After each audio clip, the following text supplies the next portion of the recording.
A beautiful Sunday night in Falmouth as the Doors host the YD Red Sox. Here on the Commodores Baseball Network, we welcome you inside the broadcast booth as Zach Sudak alongside Matt Venezia. Glad to have you along with us back at home, Matt, after a couple of eventful games over the last few days. Absolutely. I mean, the fog delay, and then you had a fog cancellation in Chatham. A couple of games out there in the East that obviously the one yesterday got played, and this guy stood out. Travis Bazzana, 5 for 5 you see there. Homer, 2 doubles and a triple, and if you're doing good at your math there, Matt, that means Bazzana hit for the cycle yesterday. Yeah, it came down to that triple he had in the ninth inning there. It was a beautiful job by Bazzana putting it down the right field line, and you knew. You just wanted that ball to not be a ground rule double, for him to race around the bases. He sold 38 bags this year in Corvallis, so everyone knew right out of the box Bazzana was stretching that for 3. He did. What a feat that was, and you hope to see it continue the rest of the way.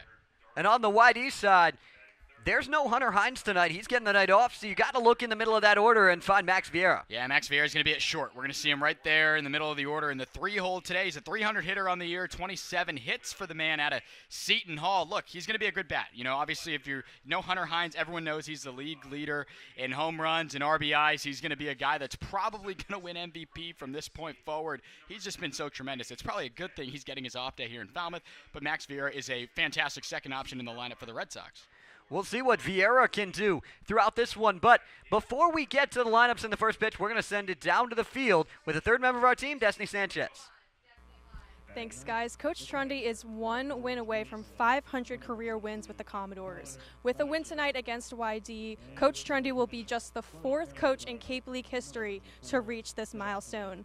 Coach Trundy has been with the league since 1999, and he secured his 499th win last night in Orleans, and he's looking for number 500 here tonight. I spoke to Trundy before the game started, and although he recognizes the milestone is coming up, it's just another baseball game, and he's looking forward to be with his players and seeing where that leads them. Back to you guys.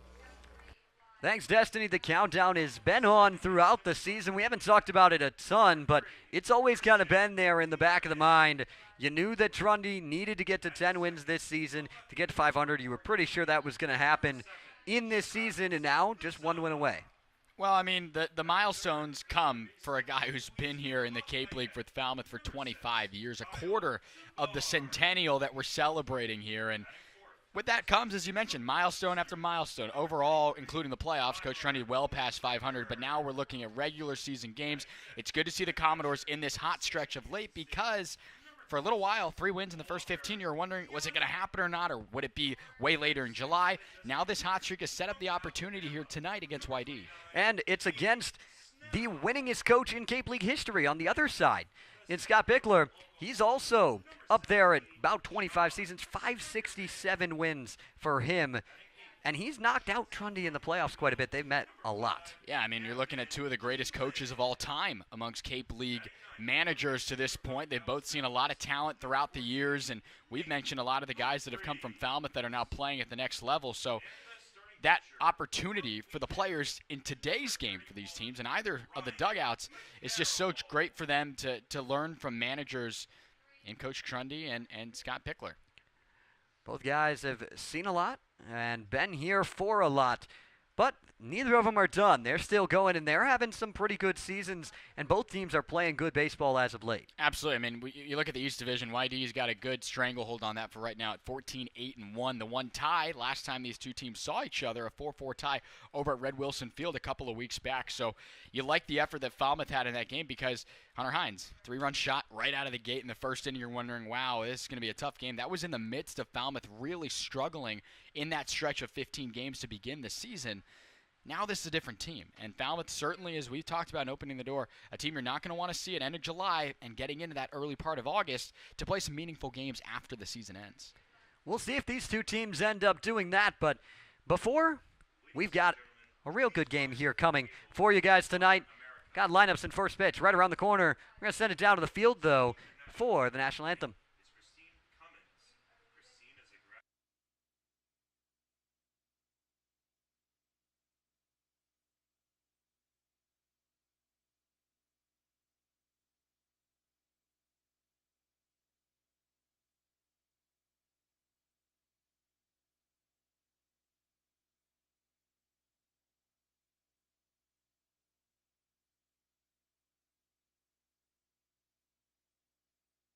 week's production is The Music Man.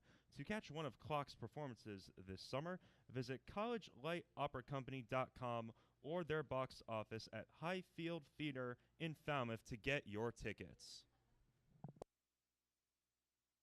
Oh, say, can you see by the dawn's early light what so proudly we hailed at the twilight's last gleaming, whose broad stripes and bright stars through the perilous fight o'er the ramparts we'd watched were so gallantly streaming, and the rocket's red glare, the bombs bursting in air, gave proof through the night that our flag was still there.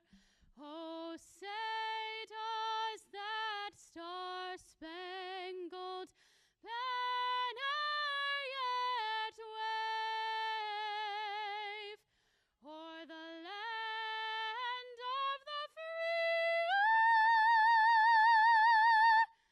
and the home of the brave?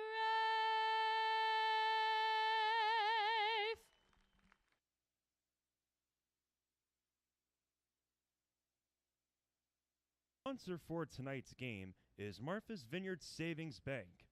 Throwing out the first pitch on behalf of Martha's Vineyard Savings Bank is Tessa Murphy. Tessa, a 7-year-old who attends North Falmouth Elementary. This young lady is a master of gymnastics, captivating audiences with her graceful moves. Let's give Tessa a big round of applause as she takes the field to throw tonight's ceremonial first pitch.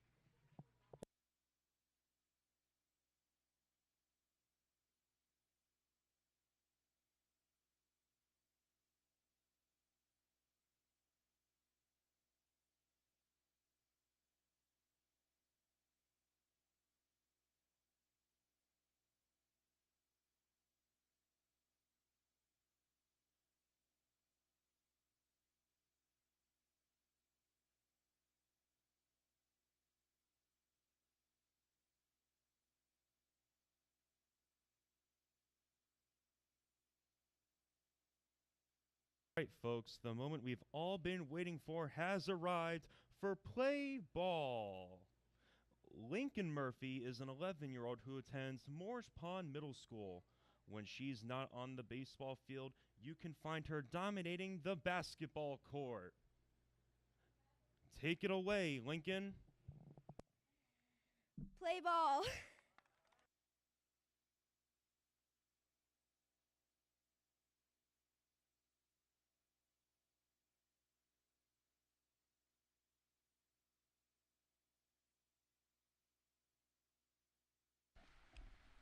Just about time for action at Gov Fuller Field, and there you get a look at the starting lineup for the YD Red Sox. I mean, the biggest notable thing is where is Hunter Hines? Not going to be in the lineup today. We talked about Max Vieira. But again, this lineup tied for second in the Cape League in home runs at 18. They know how to hit the long ball. They're right up there in the top 5 in RBIs. Everyone in this lineup knows how to drive in runs. So anywhere you look, all the way down even to Casey Cook, he's done some damage against the Commodores in previous matchups.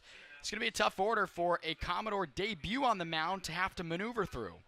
You mentioned that debut. It's going to be a fun one for Ryan McCarroll. The numbers speak for themselves at Wheaton College, but a bit of a step up here coming out to the Cape, Matt. Yeah, I think that's the biggest thing that stands out is the level of competition is certainly a massive upgrade here now that he's going to make his debut with the Commodores. But over at Wheaton College, tied first with the team's lowest ERA at 1.89. He was first in innings pitched with just over 76. So, again, he's got the experience. He strikes out a lot of batters too, 82 over 21 walks. Good numbers. And again, we've seen a lot of debuts from guys in smaller positions. You remember Isaac Tiger out of community college getting ready to go to Kansas. I mean, it was a big step up for him to get ready for this competition. We'll see how Ryan settles in. He's going to have to do it quickly, and this is the defense behind him that's trying to help him out. Yeah, I mean, everyone's got to look to where left field is. That's Travis Bazzana. He was at third base yesterday in Orleans, but he'll be out there in the outfield. You like to see the routine middle infield of Gavin Keelan and Christian Martin, and now Walker Yannick. After all those games in a row, we saw Luke Heyman yesterday. The number one backstop here, you would say, over the last stretch of weeks. Walker Yannick behind the plate, catching the balls and strikes. He's right back to it tonight and hoping to keep his bat going. Started to heat up a little bit before that off day in Orleans.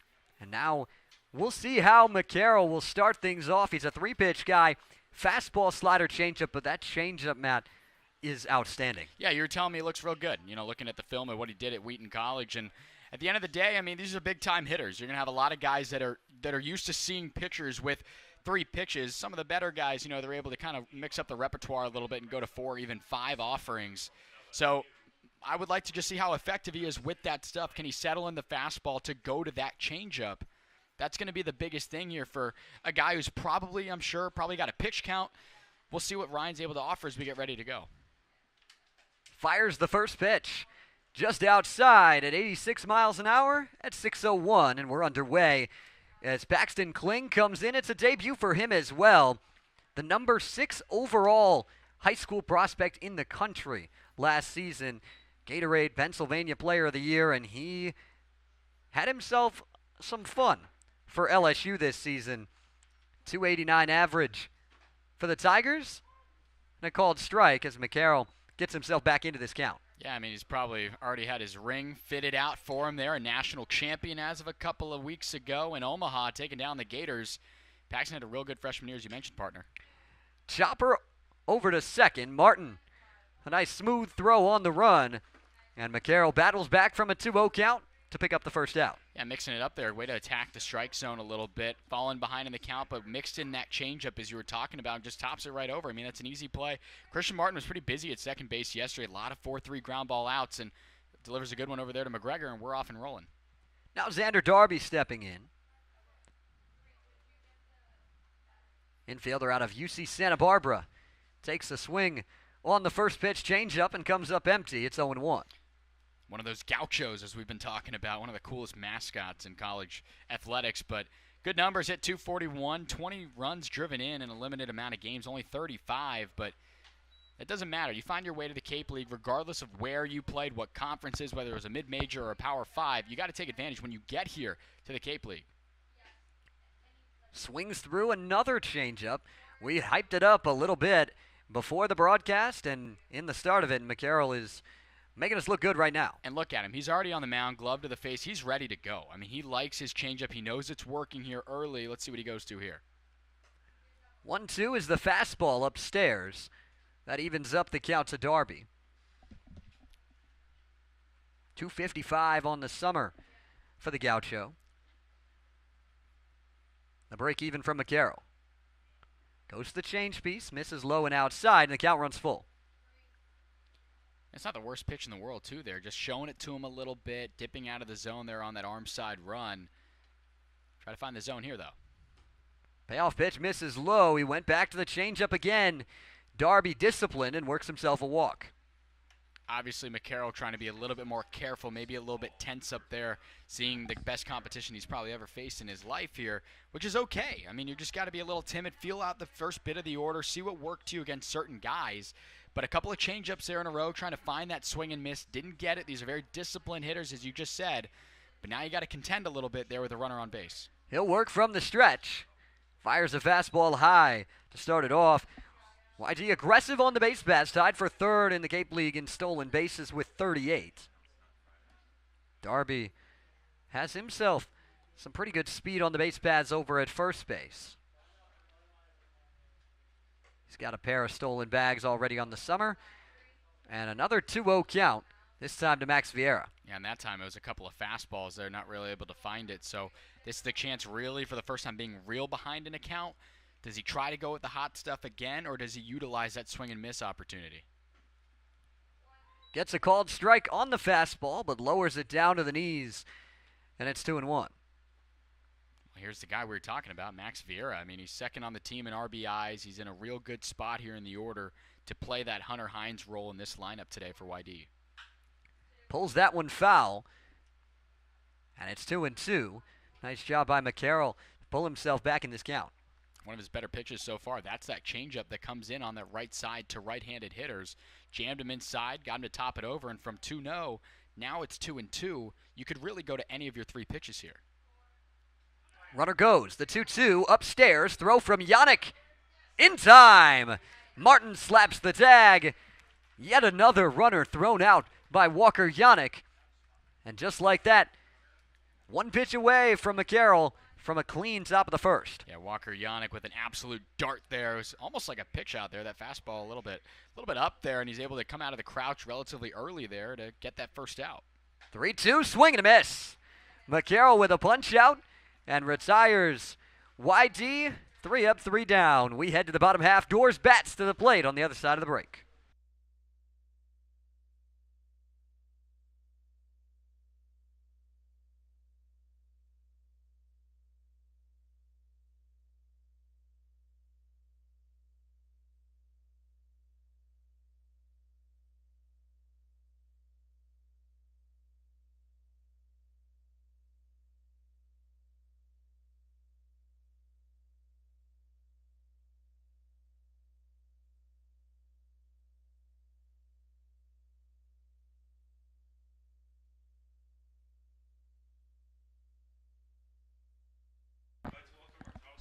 Ryan McCarroll did his part in the top of the first. Now the Doors offense trying to get things started in the bottom half. You see Travis Bazzana at the top, Matt, but there's a lot of talent up and down this order. Yeah, one of the hottest orders here in the Cape League. I mean, we saw Walker Yannick there defensively. He's coming around there in that 5 spot in the batting lineup. And Gavin Keelan, after a day off yesterday, he's in his usual 7 spot in this new remade order. But I like what Nate Humphries has done down there at the bottom. But Christian Martin and Bazzana, it was those 2 guys that got on base a ton, setting the table for an RBI knock we saw from Kyle DeBarge yesterday. You hope the top 3 does their thing again to open the heart of the order up for some run-scoring opportunities. They're going to attempt to do that against an Arizona Wildcat in Jackson, Kent. Yeah, the Wildcat in Tucson had himself an okay year, 17 appearances, only 4 games started, had nearly a 6.0 ERA and 41 innings of worked action, and struck out 33 batters over 13. I mean, he's got the stuff there from the left side, and a lot of lefties in this lineup, so it's going to be tough. Again, you see a lot of these guys in this Falmouth order that there's so many lefties, so you're always going up against on that left-on-left. They're used to it by now. I expect this lineup, again, as hot as it's been, to keep rolling here against the Wildcat. Before we get to this first at-bat with Christian Martin, we'll quickly take you a look at the YD defensive alignment. Brady Neal out there in left, couple of LSU Tigers in the outfield.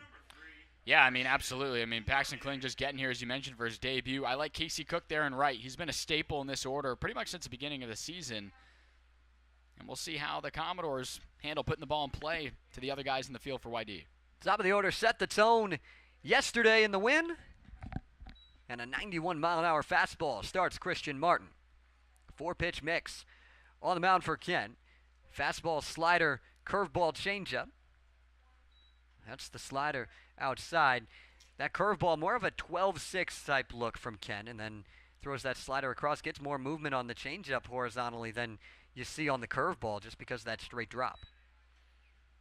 He's ahead in the count now after that changeup. It's 1-2.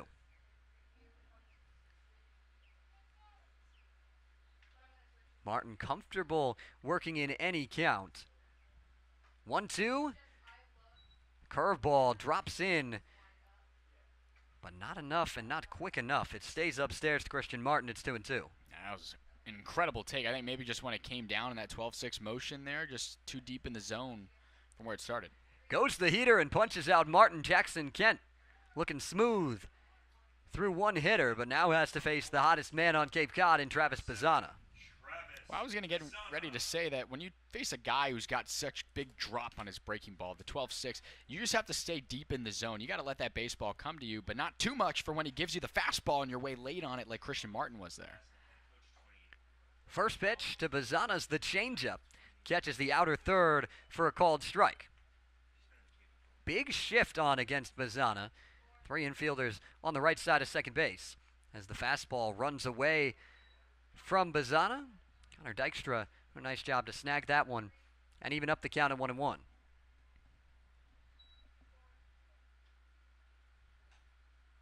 Pitch outside It's 2-1 to the Oregon State Beaver, who has continued to heat up 13 of his last 23, including the 5-for-5 night yesterday in Orleans.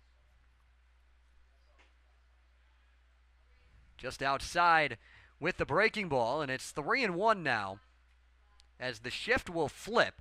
Darby moves over to the right side of second base, and Vieira goes back to that shortstop type position. 3-1 swinging off the end of the bat into shallow left. Neal on the charge, and it drops in the outfield. Vieira couldn't get to it. Neal couldn't get it either. When you're hot, you're hot. And that's a knock. I was just going to say, I mean, when you're rolling, things go your way. You get bounces and hops your way, and you just mentioned it there. It was Vieira who was running out, giving chase there in the short part of left center. That's a tough play for anyone, by the way. I mean, it doesn't matter if they have the shift on or not.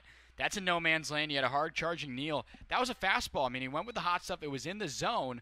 Bazzana obviously did not get all of it, but like you said, when you're going, you're going. That's a one-out base runner here in the first. Now it's Kyle DeBarge. Takes the fastball right over the heart of the plate for a called strike. 0-1 count to the Louisiana Raging Cajun.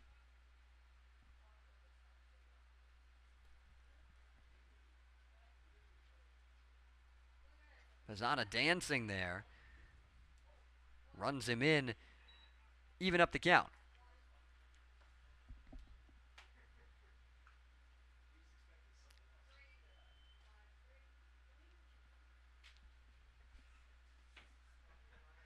DeBarge with a 1-for-5 game in Orleans yesterday. Checking over on Bazzana. We mentioned the speed set the single-season stolen bases record at Oregon State this year. Yeah, I mean, the numbers don't lie from Bazzana. He was a guy we were excited to get here and going, and he has certainly arrived. Runs inside. It's 2-1. This is back-to-back pretty friendly hitters count opportunities to two really good bats in this Falmouth order. Kent went with the fastball to try to get back in the count. He might go to that here. Instead goes off speed, and it's 3-1. Went to that changeup down below the zone, and DeBarge way ahead. It's a hitter's count. Well, the difference now is it's a right on left. You don't want a breaking ball like we saw previously to fall into the hitting zone of the right-hander. 3-1 fastball down the line. It got in on the hands of DeBarge, and Kent works it full. Well, that's the right pitch selection there. We're talking about a breaking ball just waiting on it there in a hitter's count. Speeds him up there, and that's the purpose of that pitch in the inner third of the zone. That was a ball, but when it looks so tempting there, when you're expecting most of the time to get that fastball, that opens up the opportunity to throw what your best pitch is here for a strike. The payoff pitch. High and outside, ball 4. DeBarge works a walk in the doors quickly with 2 on here in the first inning. Pretty patient at bat there from Kyle DeBarge, not forcing anything, making Kent find the zone a little bit. Obviously, good scouting report. He was down in the count 2-1 to Christian Martin, battled back there for that strikeout. Then you see him fall behind 3-1 to Bazzana. Those are good at bats. We talked about complimentary baseball. It's been the biggest difference in this Falmouth order. Now you have 2 on with only 1 away for your big slugging bat. 16 pitches, only 7 of them strikes. And you can add another ball to the total on the first pitch, curveball to Tyler McGregor. 382 average for the Northeastern Husky. Was on the second team in the CAA this season.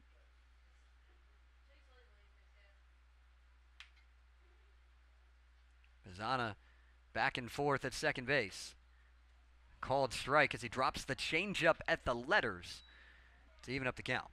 Yeah, interesting call there behind the plate by Nicholas Mull, but nonetheless, step back in there. I mean, he's mixing it up. Obviously, not a lot of strikes being thrown here. Goes to a 1-0 changeup.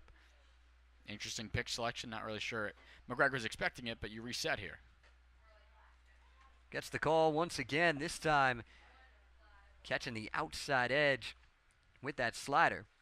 It's a 1-2 count. It's exactly where Kent wanted to be, back ahead in the count after falling behind to 3 straight doors. Walker Yannick awaits on deck. The 1-2.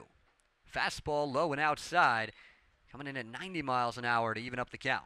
Working him backwards there, just trying to get a different feel and pick up. A pretty big second out here needed for YD Typically heading there, you would expect maybe the off speed, a breaking pitch, and that 12-6 curveball. Didn't get that there. Well, now it's 2-2. You don't want to risk the opportunity of falling behind once again. They check on DeBarge throwing behind him. Hit off of what looked like the helmet of DeBarge. Dub Gleed able to get to it and keep it close enough to keep Bazana at second, but that's a really risky play with runners at first and second. I was just going to say, the only reason you probably do that is because it's a left-handed pitcher keeping an eye on first base. Righties would never throw behind like that, and especially with the speed of Bazana, anything gets away, he's standing on third.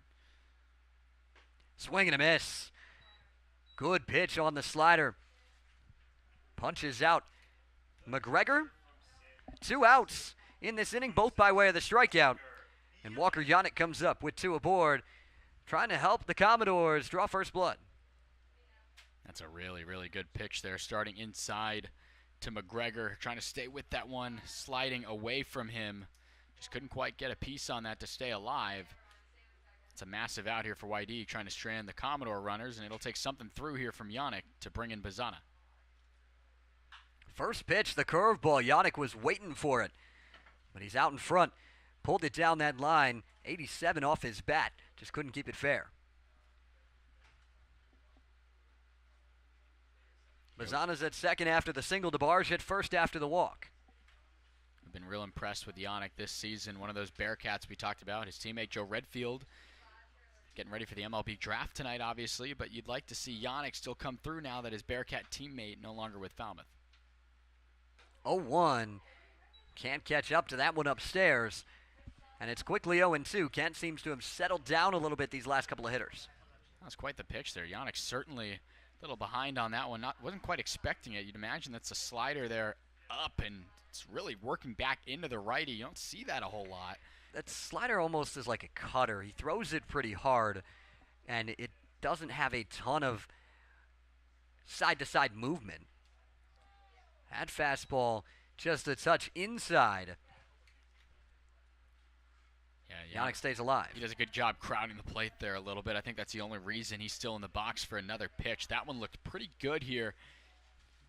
Right now, it's TrackMan says that one was just off the low inside corner, but that was relatively close there. 1-2. Once again, takes just inside. Well, it's on the same third of the inside part of the zone to the righty Yannick, but that one just a little bit more up. I was going to say, you might get lucky to stay alive for one of those being there for a ball, but taking 2 in a row, pretty close to being in the same area. Kent's probably wondering, why didn't I not get my walk back into the dugout? 2-2 now. Mull's been consistent. 2-2. Now Kent will get that walk to the dugout. He punches out Yannick. The Doors get a couple on, but 3 strikeouts for Jackson Kent in the first. We're scoreless through 1 at Gov Fuller Field.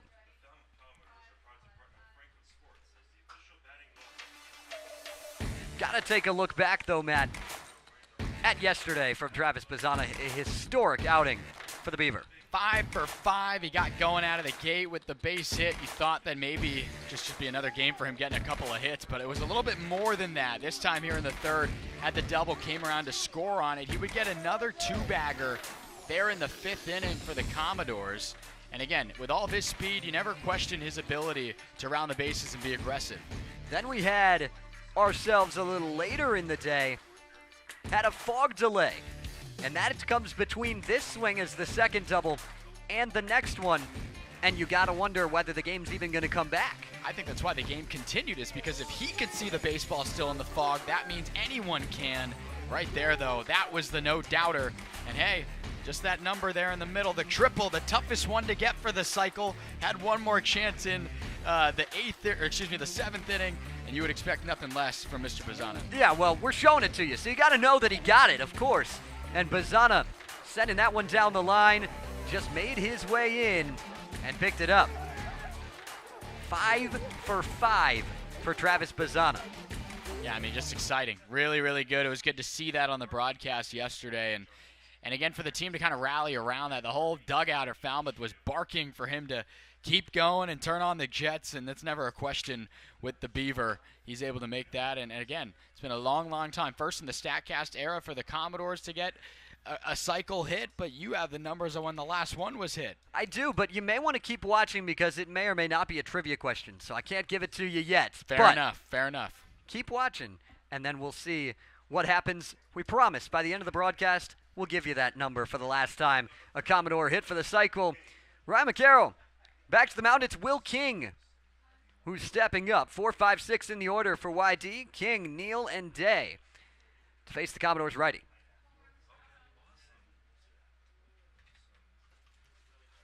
First pitch swinging. Comes up empty on the changeup.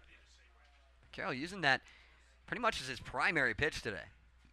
Yeah, getting ahead with it early, throwing it in a lot of first ball situations, and he does it again right there. Gets a swing and a miss on that one, and he's quickly ahead 0-2.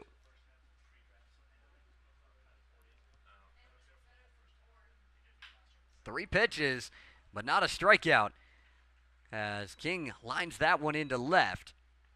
So McCarroll wanted the 3 pitches, went to them all in a row, but that time got a little too much play with the fastball, and King finds himself yet another base hit. There's the reason he's hitting 360 on the year. You got to use all those 3 strikes if you can get him against him. Just ahead in the count, 0-2, goes to the hot stuff. He was ready for it. Trying to work him backwards was McCarroll, and that one slashed into left.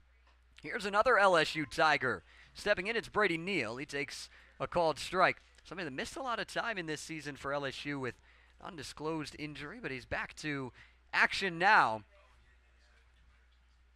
Getting his reps in with the Red Sox. Evens up the count, it's 1-1. 2 for 7 start to the summer for Neal.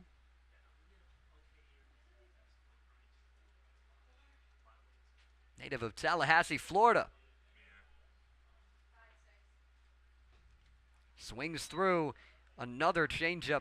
There's so much horizontal break on that pitch, Matt. It can be really tough to face as a hitter because it's not just a slower version of a fastball. There's a ton of movement.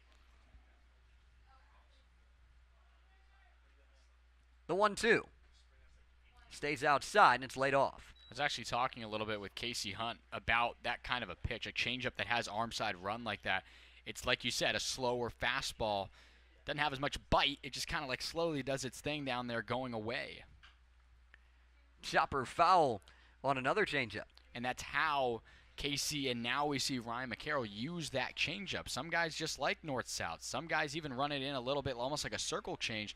This time, though, to really good pitch against, you can use it against lefties because it goes away from them in the zone. 2-2, just a touch outside. And from 1-2 to 3-2, Neal working a good AB. Not to mention, again, that changeup against Max Vieira, the strikeout earlier, used it a couple times in the at-bat into those right-handed batters. Runner goes, 3-2, swing and a miss. Throw down, and they got him. Strike him out, throw him out.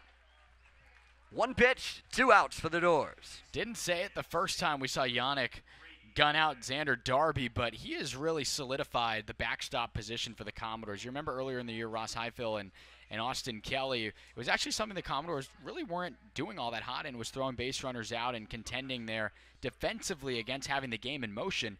Walker Yannick has been phenomenal back there gunning runners out, and he's already done it twice here, not even through a full 2 innings back there. Got to think that the idea there with King was to put him in motion so that he could get a head start, try and break up a double play ball there. You were hoping for something besides a swing and a miss. Yeah, and I mean, Neal's a good player. Obviously, that freshman year hit just over 200 at LSU, but meaningful baseball. He's a guy that's very capable of that. Pulled foul, and McCarroll once again ahead in the count. It's another 1-2 count, this time to Brady Day. Kansas State Wildcat in the box. And that 1-2 from McCarroll. High fly ball out into right field. Humphreys tracking it. And another 1-2-3 frame worked by McCarroll. It's still scoreless, headed to the bottom of the second, but before we hit the break, Destiny Sanchez has a message from Cape Cod Healthcare.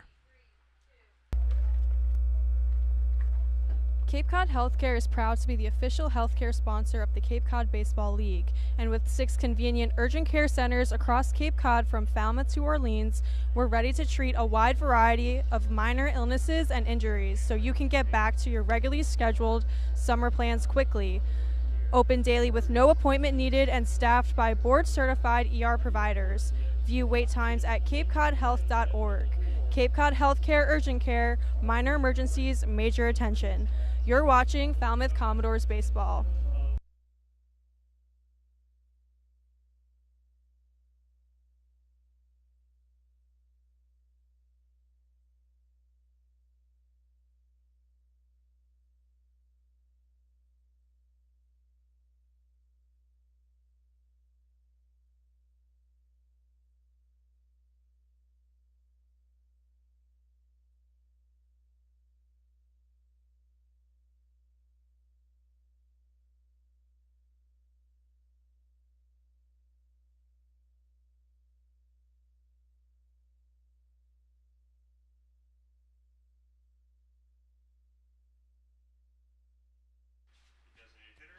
Cade Snell digs in to face Jackson Kent. 3 strikeouts in his first inning of work against the Doors.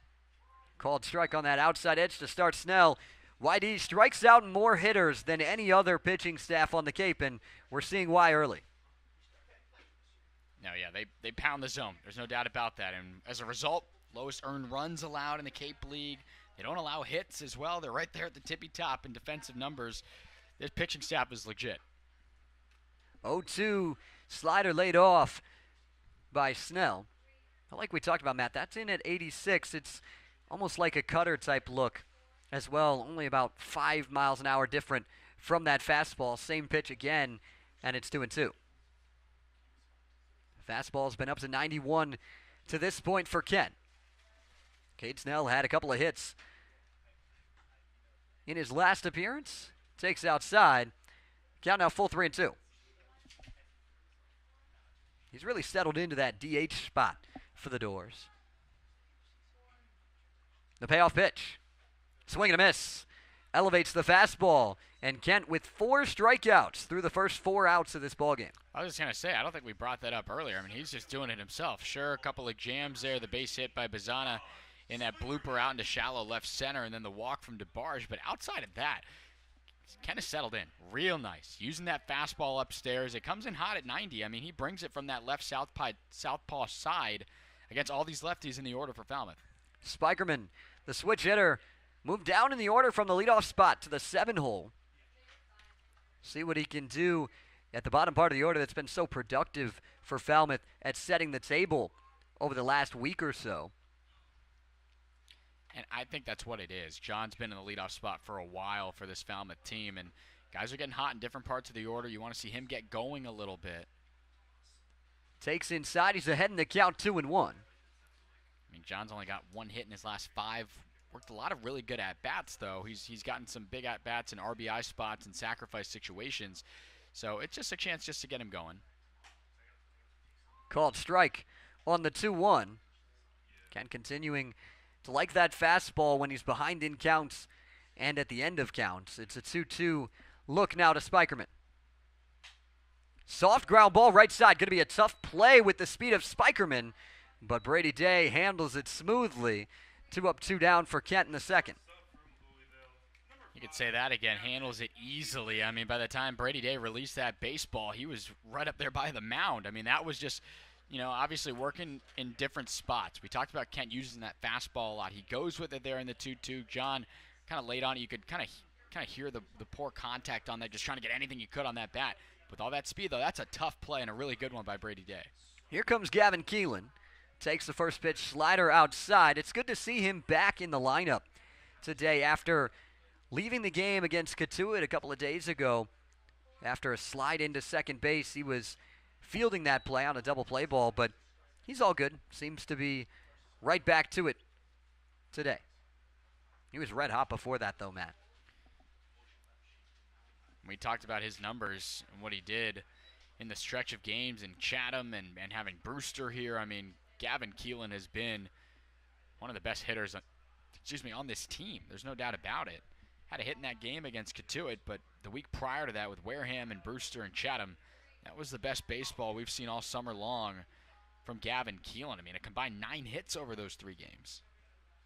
See if he can get back going again after a few days off. He's ahead in the count, 3-1 to Kent. Sends it back. Now we've got another full count. Seen a lot of those so far, really from both sides, but especially by the Commodores. I was going to say, I mean, Kent's for what he's done with the strikeout today, he's been behind in a good amount of these counts and battled back.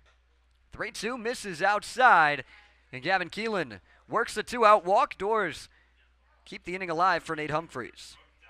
It looked like that was that slider trying to get the top of the zone like we saw him do against Yannick back into the right-handed bat. This time it's to the lefty away, and it started off the plate. Gavin Keelan didn't have to do anything there. Notice that ball, the spin when it's released, and when it starts that far off the plate, all you have to do is just start to take your protective gear off and make your way over to first. Keelan has good speed at first. The first pitch to Nate Humphreys was a changeup in the dirt. Dykstra did a nice job to keep it in front of him. Nate Humphreys has been heating up as of late as well. Had himself a triple against Katuitt a few days ago. But did struggle last night in the loss to Orleans 0-for-4. That broke a streak of a few games in a row with not just hits, but multiple hits, Matt. Now, Humphreys has been good. He's been really, really good down there in the bottom part of the order. We were waiting for him to break out of Dallas Baptist, and he started to do that here in the same spot in the lineup card that he is right now. The 1-0. Outside. Humphreys ahead in the count. Yet another hitter getting ahead for Falmouth, and that's where the success has come from. Got to work competitive at bats. You can't give up your hand too early. If you're swinging looking for something out of your shoes, the pitcher with multiple pitches knows what he can go to next. 2-0 off the end of the bat and sent straight into the ground. Humphreys wanted that 2-0 fastball, just looked like he may have been a little bit out in front of it. Yeah, pretty aggressive there. He stepped out of the box and was talking a little bit there with Nicholas Mull behind the plate. But again, whatever pitch you're looking for, it doesn't matter if it's early in the count or if it's late. You got to get on it. Fouls back the 2-1. Back-to-back heaters sent straight back. And a 2-2 count. Good job by Kent to battle. A pair of fastballs in a row. That time he's late on it, maybe expecting the changeup or even that 12-6 breaking ball. That's a good amount of information up there for Kent to realize, and we'll see what he goes with. 2-2 is low and outside. He did throw the fastball, but maybe overthrew it. And it's 3-2. Keelan will be on the move on the pitch. Yeah, he yanked that one. That one not particularly close. Again, we've seen him throw the slider for a strike and drop that breaking ball in there to almost like check a batter and get him in a yellow light situation swinging. Runner goes. Pitch misses outside. Kent thought he had the corner, but the changeup just a touch out. And for the second straight inning, Falmouth with runners at first and second, now with 2 away.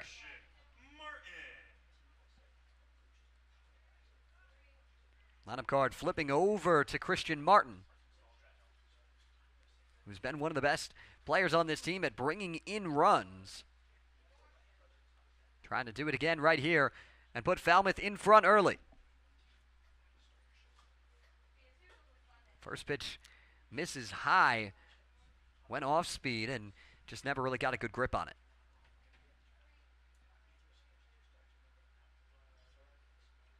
Doors have a really good record this season when they score first.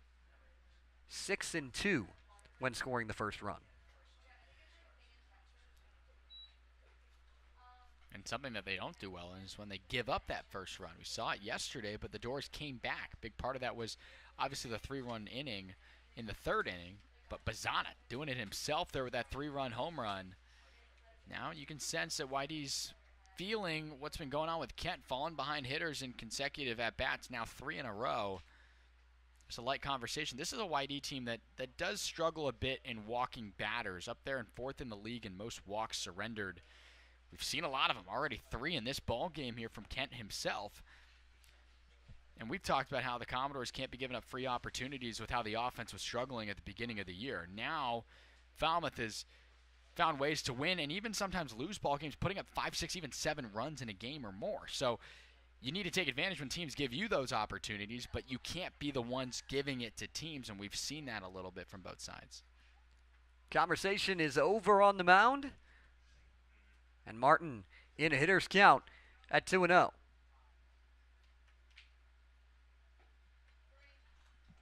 Takes again.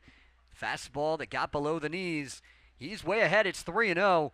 You don't want to load the bases for Travis Bazana on deck. Not at all. I mean, this inning started with the sixth man in the order for the Commodores, and now you get a chance for the two-man to get in there after two quick outs relatively easily. Not the case here now.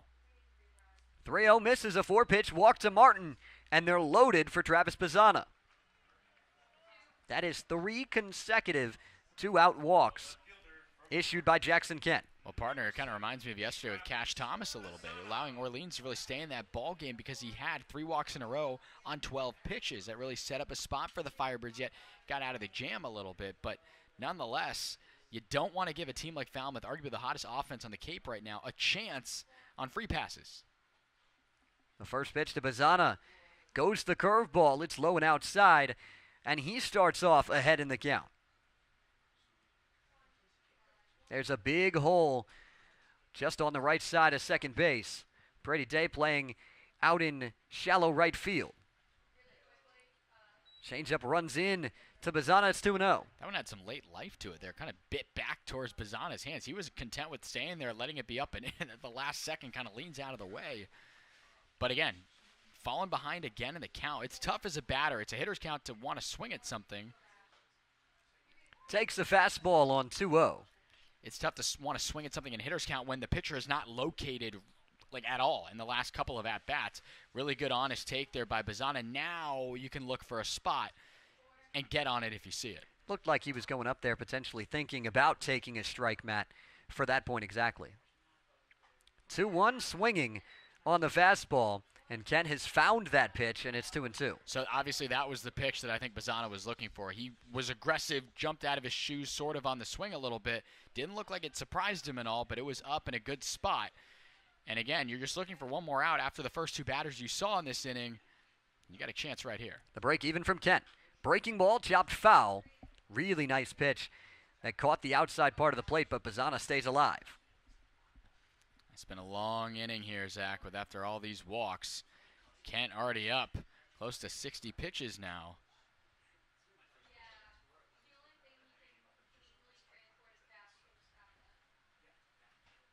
This is pitch 59, and it's a breaking ball shot to third, but snagged by Darby. Bazzana got good wood on it, but the Doors leave him loaded in the second. We're scoreless. Through 2, head to the third on the Commodores Baseball Network. Hey, Commodore fans! The Falmouth Commodores are celebrating 100 years in the Cape Cod Baseball League, and you're invited to the party. Join us at Gov Fuller Field on July 15th for a free afternoon of live music, local food trucks, games, and player autographs. The fun starts at 3 p.m. and goes until 5:30. Join me and Homer in Falmouth on July 15th for an afternoon of fun, games, music, and Cape Cod baseball, all for free.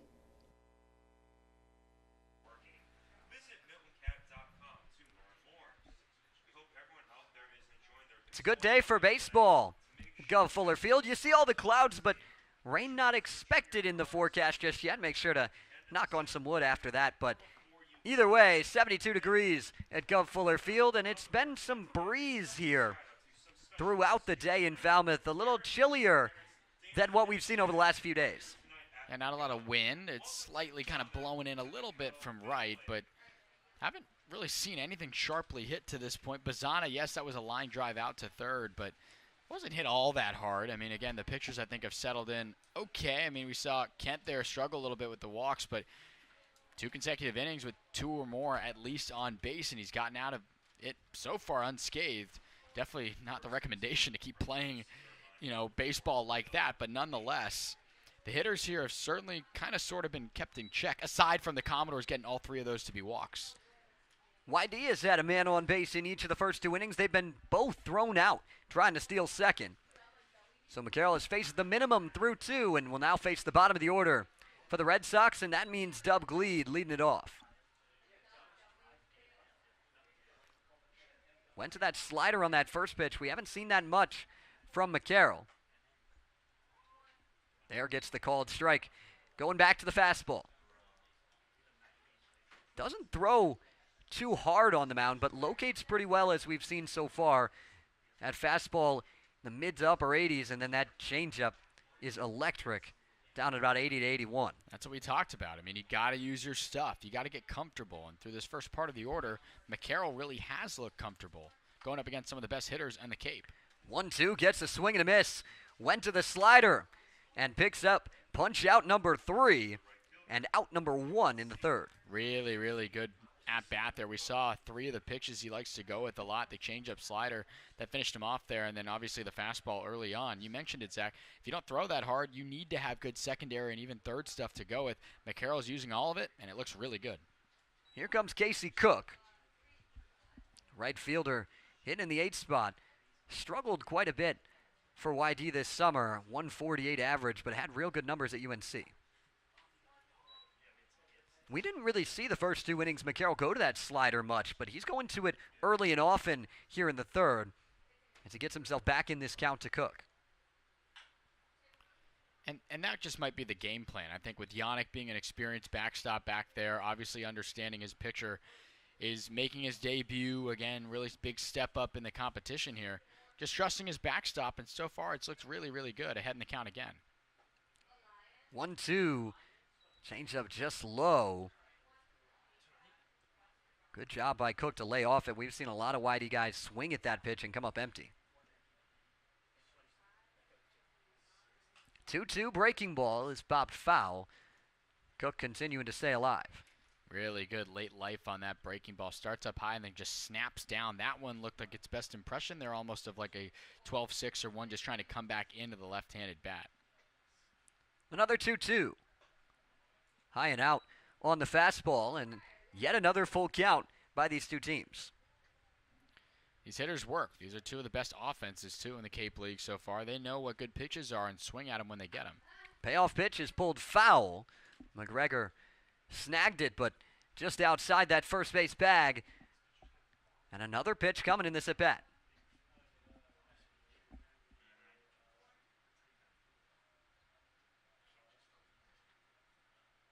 McCarroll trying to win the battle against Casey Cook.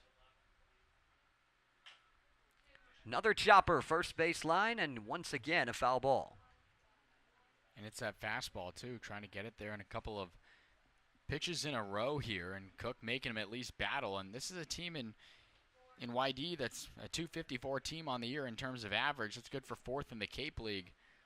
They get hits. They find ways to work, but McCarroll's really kept them off balance. Another 3-2 is drilled out to center. Spikerman back, and he'll make the play on the run in front of the wall.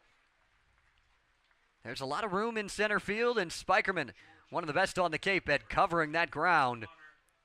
2 up, 2 down. Slowed it down a little bit there on that pitch. Got a pretty good barrel on it, but again, the wind kind of blowing in a little bit there from center.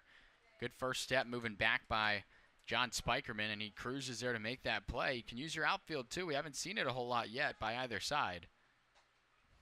Bends in that breaking ball over the heart of the plate to get ahead of Connor Dykstra. Catcher for YD tonight out of George Mason. Goes right back to it.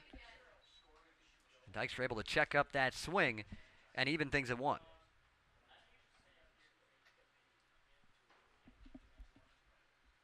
Dykstra, 3 for 23 start to the summer. Comes up empty on that fastball from McCarroll. We saw this with Jacob Tobias the other day. Not at all comparing Tobias to the arm of McCarroll, but a slower fastball there in the mid-80s. These guys, when they recognize fastball, are sometimes used to much hotter stuff, and we see it again right there. Either way, it works for McCarroll. Picks up his 4th strikeout through 3 scoreless innings of work, facing the minimum through his first 3 frames for the Doors. Offense back to the plate, middle of the order for Falmouth on the Commodores Baseball Network.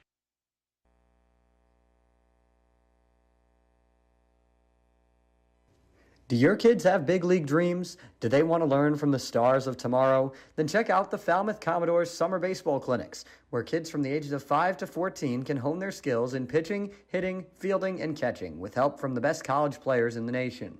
The clinics run from June to late July, and the 6 4-day sessions are divided by age group and experience level. Don't miss out on this opportunity. Give your kids a summer of baseball and a lifetime of memories. Go Doors!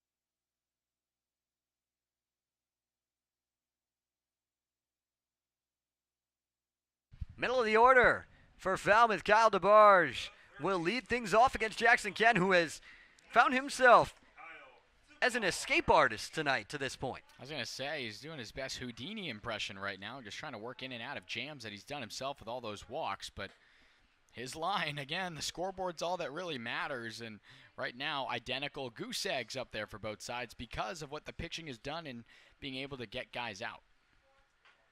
A check swing for DeBarge that goes into fair territory for a second, but bounces just foul. And luckily for DeBarge, he's going to get new life on that one. And clearly a little bit behind there on that fastball. That's why it kind of chopped a little bit down there along the first base line. We see better cuts there out of DeBarge, but again, as you mentioned, good to just get another opportunity back in there and try to get on something maybe a little bit more solidly. Falmouth's been working ahead in counts. Kent, 61 pitches, 33 of them balls. That one was a strike, and DeBarge didn't miss the barrel there as he lines it into center for a base hit. That's a fastball. We said get on it next time, and that's exactly what he gets in consecutive pitches and takes it the other way over a leaping effort from Day. And that one, lower part of the zone, not much else to it. Just a good barrel there, finding the ground there in short right center. You got a leadoff base runner again for Falmouth, your second hit of the day, too. Came in at 88 from Kent, left the bat at 97 from DeBarge. He's got good speed at first as well. Big bender comes in for a called strike to McGregor. Northeastern Husky spent his first few years in college baseball at Columbia in the Ivy League before transferring to Northeastern. Hits a one-hopper to second. Day with the relay. Comes across, and McGregor beats it out. Big guy hustling down that line and keeps it from a double play.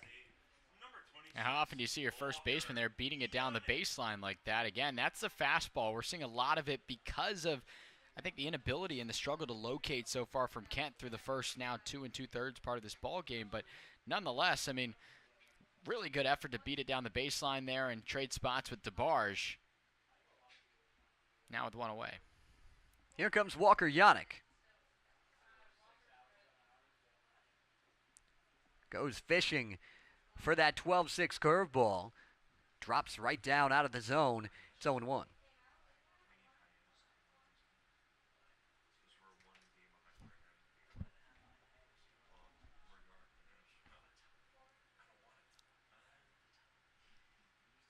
Long look over. Going right back to that pitch, and I don't blame Kent for trying to fire it again against Yannick. Yeah, it's such a good pitch. I mean, it's tough, even when it's coming in on the swing path of the right-handed batters. I mean, Yannick right there, a little shake of his head stepping out of the box. It's tough to stay honest, to wait on that pitch and then try to drive it when it comes down so aggressively there in that 12-6 motion. We'll see if Kent goes for the trifecta here. He does not, and Yannick doesn't miss it either, out into right.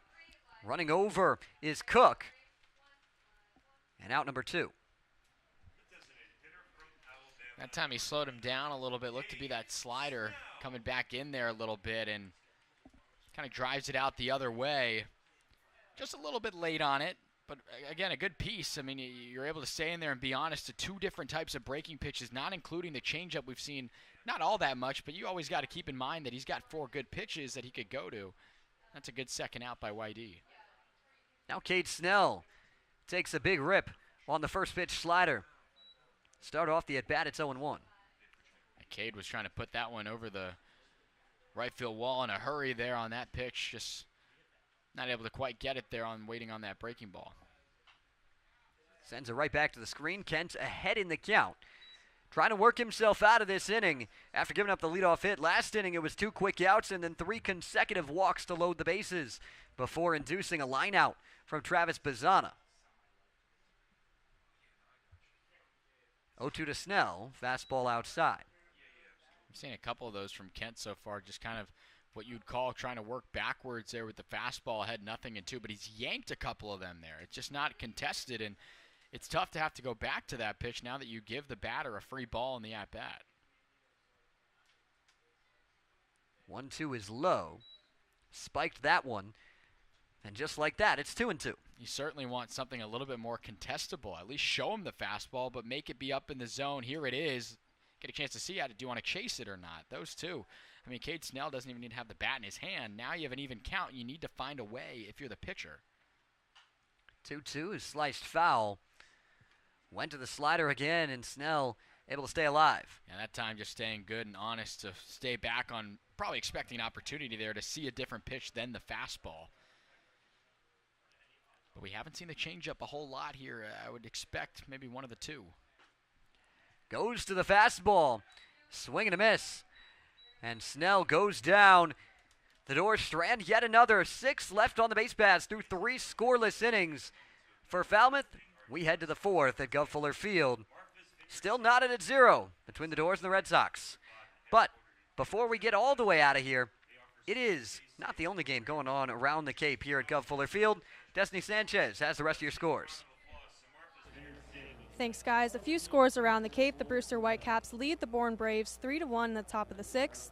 The Cotuit Kettleers lead the Orleans Firebirds 5-4 in the bottom of the 6th. The Harwich Mariners are ahead of the Chatham Anglers 7-5 in the bottom of the 4th. And the Hyannis Harbor Hawks lead the Wareham Gatemen 3-0 in the top of the 4th.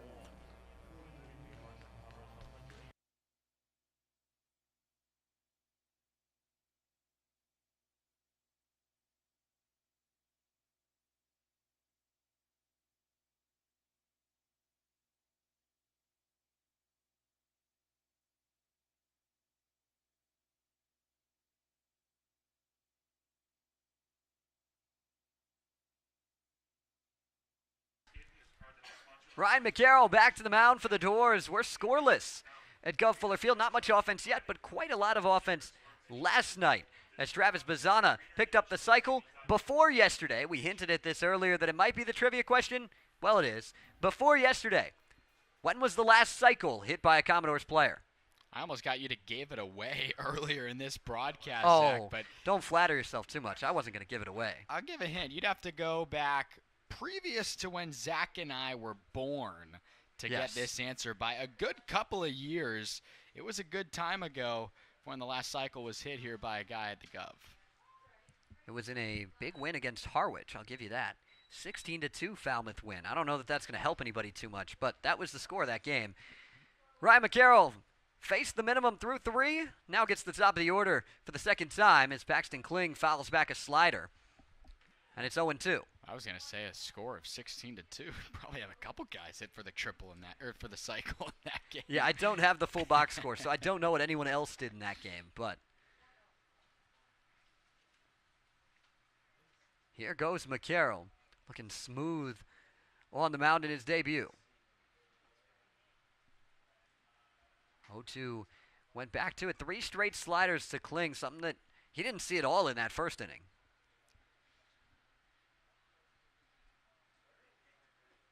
Swing and a miss. Right over the top of the changeup. And 5 strikeouts for McCarroll. Yeah, very quietly, Ryan McCarroll is having a really, really good debut. And it's because of the note I was talking about the last time he was out there on the mound, was that you don't need to throw 100 miles an hour to be in the Cape League and to find success. Whether it's a mid-major or Power 5, it's a matter of what you do with the other pitches that help complement your pitches, like a fastball that maybe isn't all that fast. Tried to go backdoor on the slider to start off Xander Darby. He walked in the first. One of 2 base runners allowed by McCarroll to this point in the game. Both of those base runners thrown out trying to steal second base. And it comes down to Yannick. Talk about this battery really providing a lot of the outs by Falmouth today. 7 between the 2 guys. McCarroll rarely falling behind, but he does it here. It's 3-0 to Darby, who's on his way to a potential second walk of the outing already. 3-0 for McCarroll. Misses high, a 4-pitch walk to Darby and a 1-out base runner in the 4th. Personally don't hate that because, you know, you want to be careful with the guys coming up in this order. And Darby very, very capable. You put him on here, you know he likes to put the game in motion. Trust what you have in Yannick back there. You give him an opportunity to throw some runners out. So far 2 for 2. But you don't want to try and just give easy pitches there down the middle. Now you got to work back, though, now that you have that base runner on. Check over on him at first. McGregor hopping for that one.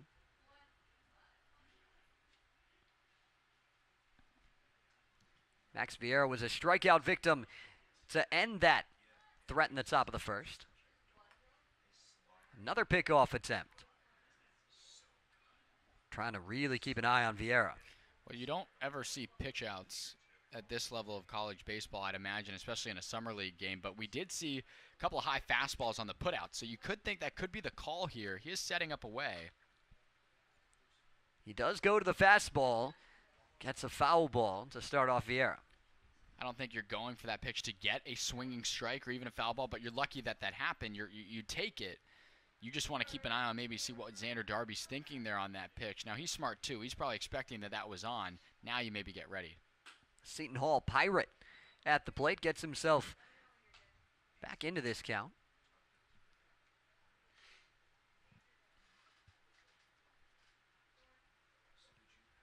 We saw Darby's aggressiveness earlier. See if he tests Walker Yannick, as we've talked about his ability. And just an ugly swing again at a changeup. There have been a lot of them today. It's looked so good. It's been his best pitch. I mean, the slider is good late life, down low when he's used it. The fastball, too, has been swung way out in front. But that changeup has been as good as advertised. You could argue even better than advertised to this point in the game. It's been outstanding.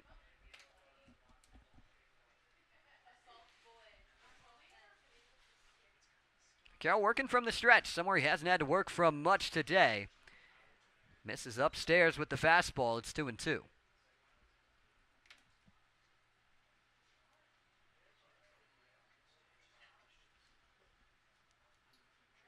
At infield, playing in double play depth, trying to get a ground ball. Here is McCarroll. Pitch gets slightly away from Yannick, but he came up bluffing like he was going to try to backpick Darby, which sent him back to the bag. And at that point, it didn't get far enough away from Yannick for him to move on up. A full count now to Vieira.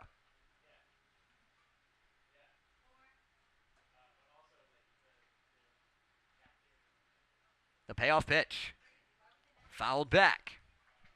Yannick there, a pat of his glove. He thought he should have held on to that one for the strikeout regardless there on the foul tip. Provides another opportunity. Really good pitch on the outer third of the plate away. Looking like that slide piece there from McCarroll. We'll do another full count offering. Runner goes, 3-2, fouled off again.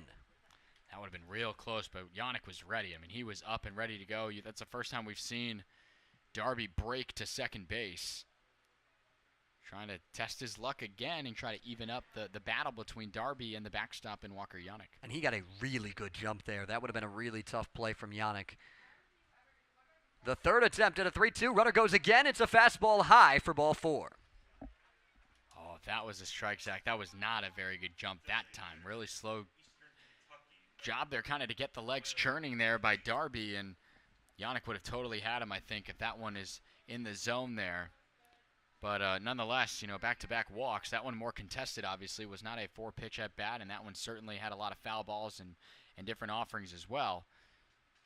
But, I mean, this is the first time we've seen a little bit of a adversity, you know, opportunity dealt with against McCarroll. So that's what Yannick's doing, just going out, calm him down a little bit.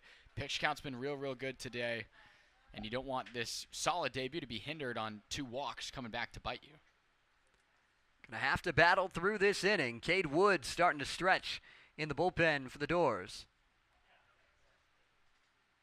Will King steps in. First pitch swinging on the ground to second. Chance for 2. Martin to Keelan to McGregor. And 1 pitch to get out of the jam for McCarroll, and the Doors with a 4th scoreless frame put up defensively. The offense trying to break that spell on the other side of the break. You could have a future big leaguer in the family. Become a part of the Falmouth Commodores community by hosting a player for the summer. Host families provide a home away from home for some of the best college baseball talent in the nation, and the bonds formed between the players and families can last a lifetime. All host families will receive a weekly allowance from the Commodores organization to help cover expenses.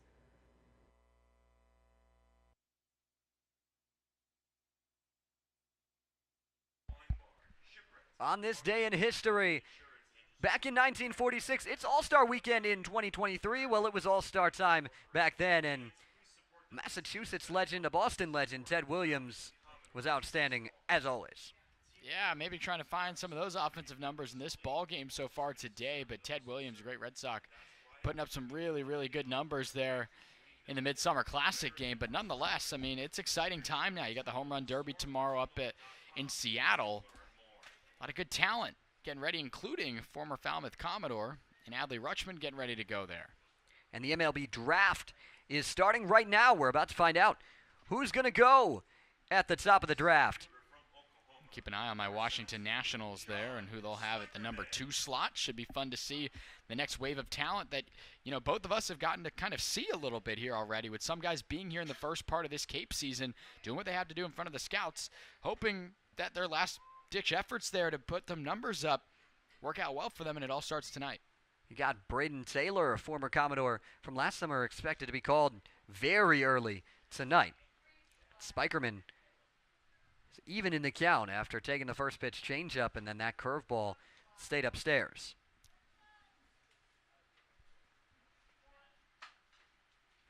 Spike sends one back to the screen. It's 1-2. This is another guy that has a lot of prospect potential in this Falmouth order. He can run almost better than anybody on the Cape, especially defensively in center field. Just trying to get that bat going this summer, but it won't come there as he punches out. The 6th strikeout by Jackson Kent starts off this 4th inning. Not much else to that one. I mean, John trying to get him going a little bit there, and Kent's stuff has looked good. Finding a way there, a little bit less adversity last time around here, and he starts off the inning the right way. Curveball stays up to Keelan, who walked in the 2nd. Kent has been much better from the windup than out of the stretch in terms of his command. Doors trying to get a base runner. It's even to Keelan.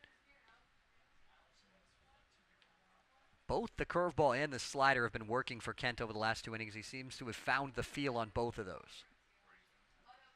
The 1-1. Sent back by Keelan. That's another slider. It's quickly 1-2.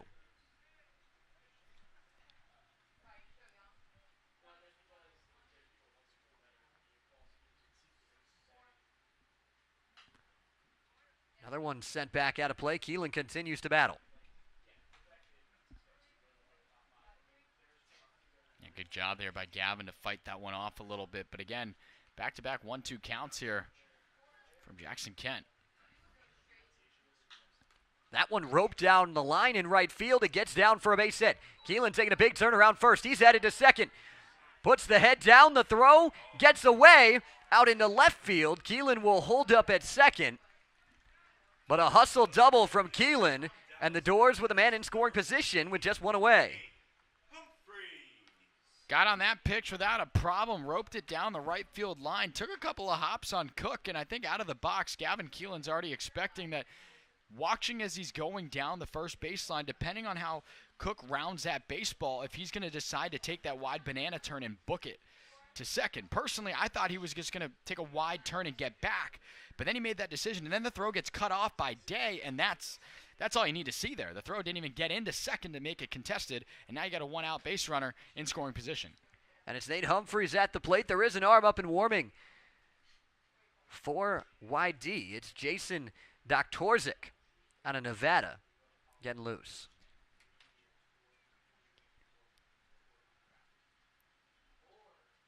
(1-0) to Humphreys. Chases that breaking ball in the dirt. Even things up.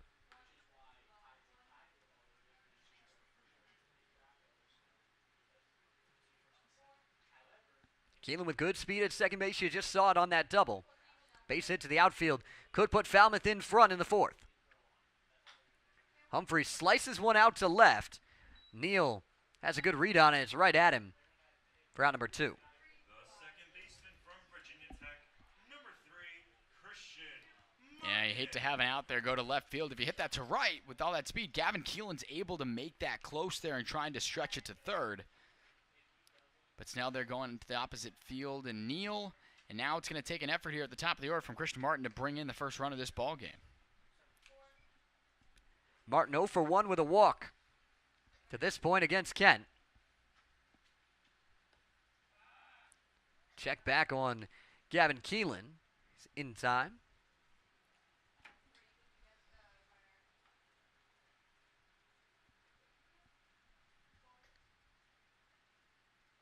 They're playing Martin to pull. Yet to put a ball in play to this point today. Good block on that off-speed pitch that rolled in to Dykstra, but he keeps it in front of him. Trying to tempt him with one there. Nonetheless, but a good take there by Christian Martin. He's been so patient. I mean, this is your team leader in RBIs, a .350 hitter this year at Virginia Tech. He's come up big in some big spots. Another pickoff move, but Keelan again dives back in ahead of the throw. Martin's been chatting it up with Connor Dykstra back there. A couple of guys that play their collegiate ball in Virginia. George Mason and Virginia Tech. 1-0, a good slider that catches the zone for a called strike. That's a good pitch there, too. Down in the count. Might expect him to come back with a heater there, but dropped in a really, really good slider there, making Martin have to double take just for a second there, evening this count at 1. 1-1 goes off speed, and again Dykstra having to make a nice play to keep it in front of him. Keeping busy back there. There hasn't been a threat yet by the Commodores, the second best team in terms of stealing bases here so far this summer, but nonetheless, Dykstra got to keep it in front of you with speed in general on bases. Anything that might loosely get away, you can see Gavin Keelan moving to third. Fastball inside, and just like that, it's 3-1. Fastball makes a lot of sense here, but that recent feel for the slider, you could maybe see a breaking ball here trying to find it into the zone. It is the fastball. Martin skies it to left. Neal ranges over to make the catch for out number 3. A double from Gavin Keelan, but nothing more for Falmouth. It's a pitcher's duel at Gov Fuller Field, headed to the 5th, but before we step aside, we're going to send it down to Destiny Sanchez, who has a message for us. The Cape Cod Baseball League is hosting a hot stove event this Wednesday, July 12th, to benefit the Bring Back the Hall campaign. The panel will feature Cape League Hall of Famers Peter Gammons and Ron Darling, as well as former Red Sox pitcher Jim Lomborg. The event will be held at the Moose Lodge in South Yarmouth, with doors opening at 6:30 p.m. Tickets are extremely limited, with under 100 remaining. Purchase yours today at CapeCodBaseballLeague.org. We'll catch you on the other side of the break. This has been Falmouth Commodores Baseball.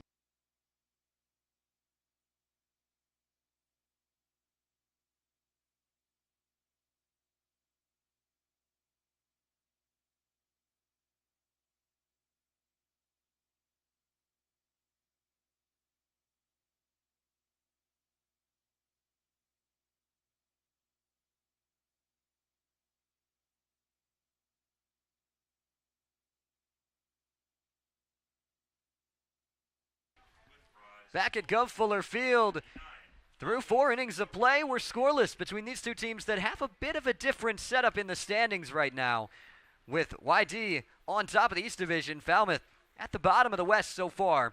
But, as we've mentioned a few times, winners of 6 of their last 8. That's what we were going to say. I mean, you knew this team was going to get going at some point. All the rosters here in the Cape League are so talented that nonetheless, it doesn't matter that this team is first in the East. It's that, you know, you're playing good baseball each and every night. That's a part of summer ball. You play every single day. This is something a lot of these guys are doing for the first time. So you just got to get comfortable and get adjusted. But there's so much more baseball left as we begin the second half of the season here tonight. We're working towards the halfway point of this ball game, and neither team's offense has been able to come through just yet. 4 combined hits between the two sides, and neither team with a run. Fastball runs inside to Brady Neal. It's Neal, Day, and Gleed. The 3 due up for YD in the 5th. For the first time in the 4th, they sent more than 3 men to the plate. They got a 4th up, but it was a double play ball from that 4th hitter of the inning that shut it down. Neal was a strikeout victim in his first appearance back in the 2nd inning. Sends one back to the screen, and it's 2-2. Good recovery fastball there, trying to just get something low in the zone there. That was not a strike. It was just low. Got a good chase pitch there, and 2-2. Maybe he does go to that changeup we've seen so often in this spot. The break even is the changeup, but it's low and outside, and yet another full count. Got to be careful. Obviously, those 2 walks we saw last inning were avoided with that double play, but you don't want to see McCarroll here fall behind. Elevates the fastball and punches him out. 6th strikeout for Ryan McCarroll in his debut. Elevates the heater there up and away. I mean, really, really good stuff. That's what we've seen him do for that put-away pitch. Even tough to do that, though, in a full count, because if he doesn't swing, that's a ball every time. That one there actually just barely inside that up and away corner, but really good offering and a nice result. Drops the slider in for a called strike to start Brady Day.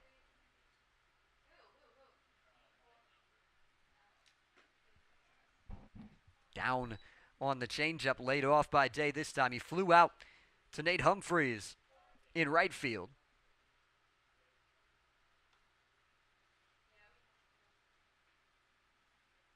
The 1-1. Just misses the zone. It's 2-1. That changeup still the bread and butter for McCarroll. Fastball finds the inside third and evens it up. Good offering there on that fastball inside. Brings home the 2-2 and misses outside with the fastball. Yet another full count. Sound like a broken record a little bit, Matt, but it's really been a ton of these at-bats that have gone 3-2. The payoff. Chopped on the ground to the right side. Christian Martin with it. 2 up, 2 down. Got him to ground out there, routine 4-3. Way to win that at-bat. Back-to-back full counts, and you get the results you need if you're McCarroll, who not sure how much longer he's going to go. As we talked about, Cade Woods is up and going, but for a debut, you don't want any last opportunity to hinder on what you've been doing this entire game. The 6 strikeouts, you've only given up 1 hit to this point, and just those pair of walks that we saw a little bit earlier, and then there was one in the first inning of this ball game, Zach. I mean, he's looked really, really good. You probably have one more out here that you think you need to get before you feel satisfied with knowing that your 5 innings were solid. High pop-up. Is it playable for McGregor? Looks like it will be, and he'll make the catch. 5 scoreless on the debut for McCarroll. But the Dwarves still looking for a run themselves. See if they can get it on the other side of the break.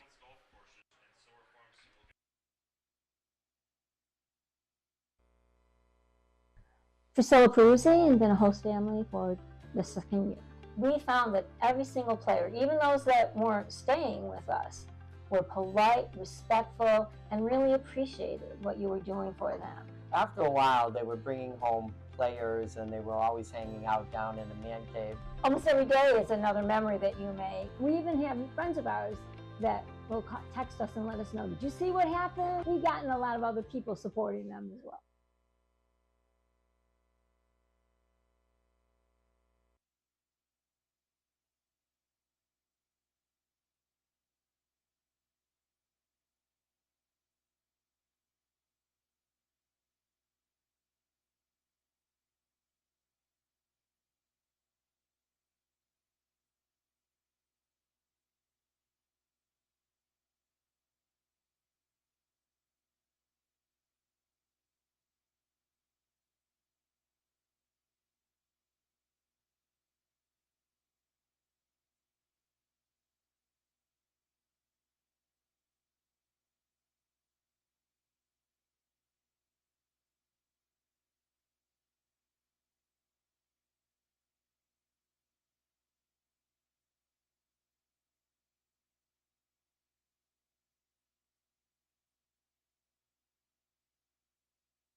pitcher to the mound for YD. It's Jason Doktorzik out of Nevada. Yeah, Doktorzik, really, really good numbers over there out of Nevada. 14 appearances, went 75 innings, gave up 54 runs, a strikeout. So that's what stands out to me, Zach. 71 over 18 walks. The whip was a little bit high, though, 1.69. So he gives up base runners. Although we've seen that today, and Kent was able to tightrope out of all those jams. I mean, right now to this point, the Commodores have stranded at least a base runner in every inning. And that number's already up to 7 as we're approaching now the 5th set of at-bats for the Commodores. The numbers for Kent, 4 innings pitched, no runs given up, 3 hits, 4 walks, and 6 punch-outs. But Doktorzik will face the middle of the order, starting with Travis Bazzana. Takes outside, backdoor breaking ball that never got back to the door. It's 1-0. Bazzana 1 for 2 with a line out. That ended a streak of 6 straight ABs with a hit for Bazzana after his 5 for 5 day yesterday. Hope you guys are still thinking about that cycle question. We got the answer for you coming up in a few. Fastball finds the zone to Bazzana at 92 miles an hour. It's 2-1. Yeah, a little bit hotter than what we saw from Kent in the previous couple of innings there. 92, living in the low 90s there. Bazzana hits one the other way. Vieira going to have a tough play at short. The throw won't get Bazzana. And an infield single is his second hit of the game. Really good hustle there from Bazzana. Hits it on the ground there the other way. Fastball got the better of him there. I mean, that wasn't all that hit hard, but the benefit with all that speed is even though you didn't get all of it, you can beat out that play, and that's exactly what we saw. A really tough play there from Max Vieira. Made it close on that low throw, but that's a base hit all day. With all that hustle from Bazzana, they're going to say this ball actually got out of play, and now Bazzana's going to move on to second. That's huge. It is. It's a single and then an error that allows him to move on up. So a runner in scoring position now with Kyle DeBarge up.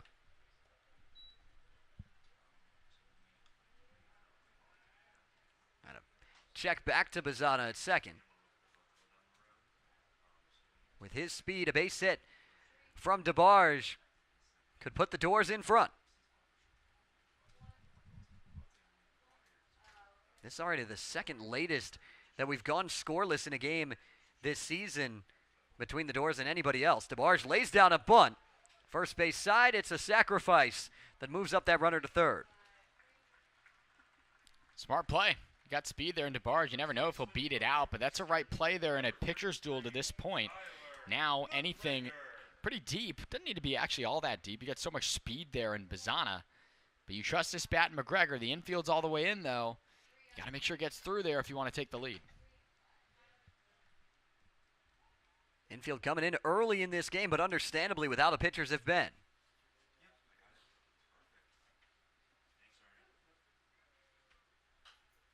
Sent back out of play by McGregor on the first pitch fastball. It's 0-1.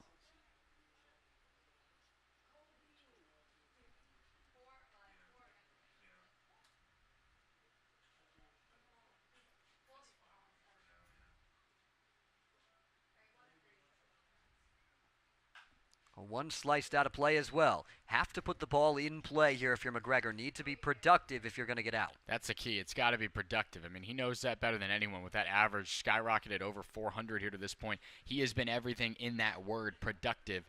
Even if it means he gets out here, I mean, you got to find a way here in what's been a really, really close game. 0-2, just swings and missed at it. He heads down to first. The ball got away. Long throw. McGregor's going to be safe at first, and the run scores on a strikeout. You know, that's not what I was expecting for productive, but you'll take it. Yeah, not really sure what happened there. I mean, McGregor in the box, he swings and misses at that, and he knows better than anyone that he didn't get that one, yet he's still standing there and then decides to go late. And he still beats it out. I mean, that's incredible. Probably not the way he drew up the first run coming in. But just like that, it's a drop third strike that not only gets McGregor to beat it out because it got away from the backstop Dykstra, But then good heads-up base running by Bazana. He scores, and that's the first run of this ball game. So Walker Yannick stands in. The Doors with still just one away, trying to add to this.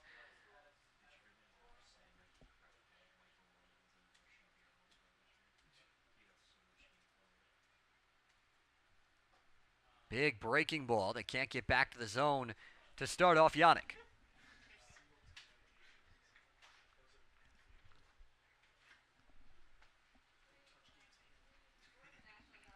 Yannick 0 for 2 to this point. Both of those ABs against Jackson Kent. Lines out into right. Hangs up for Casey Cook. Makes the play for out number 2. Yeah, again, Yannick, a couple of at-bats here recently where he's been flying out there to right. Better swing there. Didn't get under it as much as he did in the previous at-bat out there to Casey Cook, but nonetheless, he did the job, though. That first run came in. See if he can do anything here with 2 outs.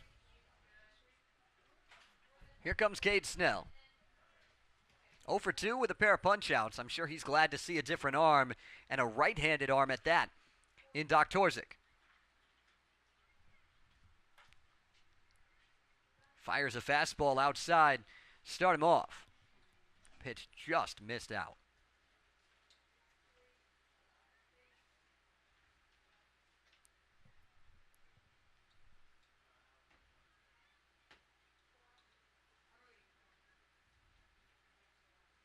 .102 to him is shot down the line. It's a fair ball. McGregor racing around second. He'll head to third. Snell cruises into second. A 2-out double from Cade Snell. And there's ducks on the pond for the Doors with 2 away.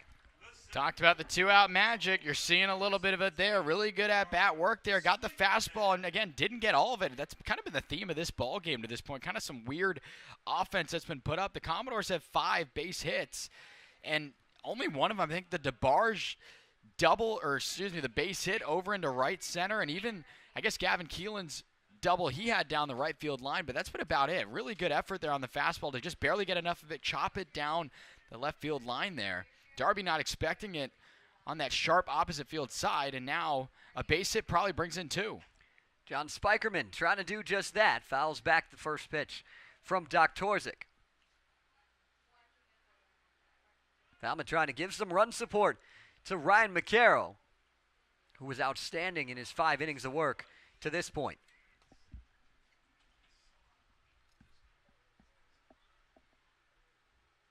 The 0-1. Sent the other way into right. It's a fair ball. 1 run scores. Snell comes around. He'll score. And it gets out of play. A 2 RBI ground rule double for John Spikerman. It's 3-0 Doors. Well, if anyone needed that more, it may have been the guy right there, John Spikerman. We talked about in opening the door.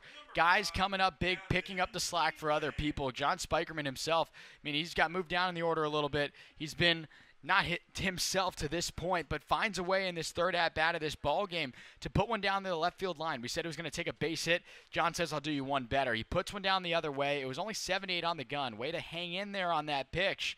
Bring in 2. And you have so much speed standing there on second base that really anything through cleanly is going to make it a 4-run inning and a 4-run lead for Falmouth here in the 5th.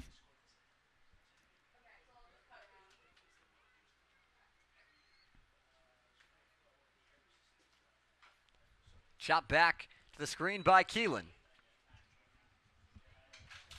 That makes McCarroll now the pitcher of record to this point, even if he doesn't come back out there for a 6th inning of work. Absolutely, and I think no one else is happier about that than him himself. He deserves to be in line for the victory in this ball game. Been a couple times recently we've said this has been the best starting pitching effort we've seen from an arm here for Falmouth, but tonight was certainly that in Ryan McCarroll. Sent foul. It's 0-2. It's only the second time that a Falmouth Commodores pitcher, assuming McCarroll's night is done, will have left with a lead. Or, excuse me, left without giving up a run. Absolutely. I mean, it's just been a really, really good effort here by the Commodores' new right-hander. The 0-2. Ground ball to the left side. Long throw across the diamond and a nice scoop by Gleed at first finally ends the inning, but the Doors bring in 3 runs in the bottom of the 5th to take the lead. We're headed to the 6th. From Falmouth, Matt Venezia will have the play-by-play on the other side of the break.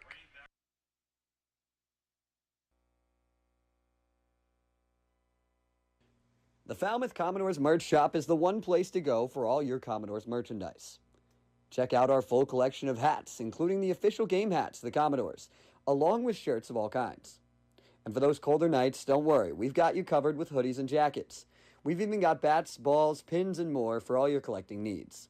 Speaking of collecting, this year the Commodores are celebrating their 100th year with plenty of Centennial merchandise. The Commodores merch shop is the one place to get your 100th year gear. All the Centennial merchandise is while supplies last, so make sure to get it before it's gone. And hey, you never know who you'll find when you stop in. And there's always something to tip your hat to. Come say hi to us under the press box behind home plate before we close up shop in the 9th. And as always, roll Doors.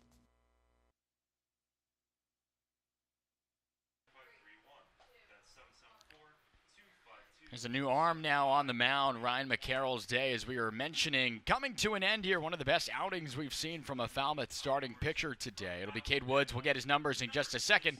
But the answer for you, Dave Nash. We talked about it being well before Zach and I came into this world. 1984, last time a Commodore hit for the cycle.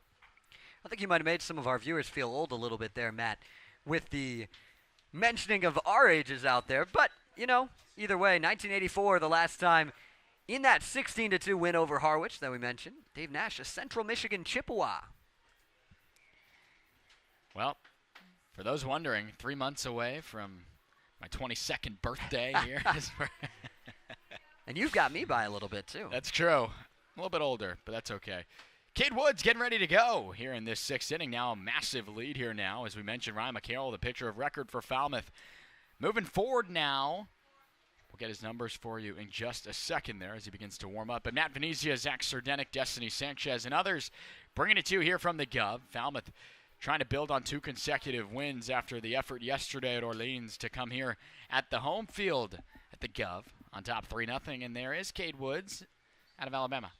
Cade Woods has been good for the Doors. He's got a really good fastball that he uses really well and then plays his other pitches off of that fastball. 1-1. He's gotten a decision in each of his 2 appearances for the Doors. You're hoping that won't be the case today, but his last appearance, he got that win. 2 innings pitched, just 1 run given up against Brewster in that win. And he's headed to LSU after this as well. It's a new day of college athletics with the transfer portal and wanting to move guys around. One guy that certainly did his best effort tonight in getting an opportunity and maybe trying to find a way to jump around is Ryan McCarroll, as you see that one evening the count at 1. 5 innings, only 1 hit given up, no runs. Walked 3 batters. That was the only bit of adversity he faced, and he struck out 6. Can't do much better than that. Fastball here off the plate. To Casey Cook leading it off because of the effectiveness from McCarroll. This is just his 2nd appearance in this ball game as we're now in the 6th inning here. And a full count flew out to John Spikerman, really one of the only solid hit balls against McCarroll in this ball game.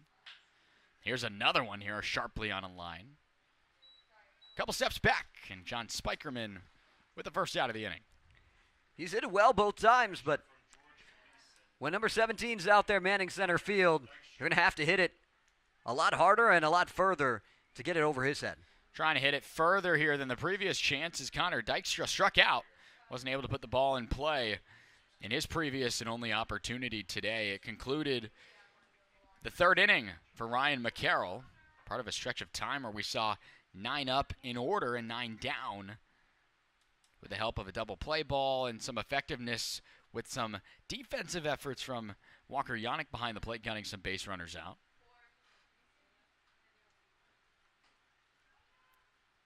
This one appears to have grazed Dykstra here, and there haven't been a ton of base runners by this team today. But nonetheless, YD finds an opportunity. They've only stranded 1 today.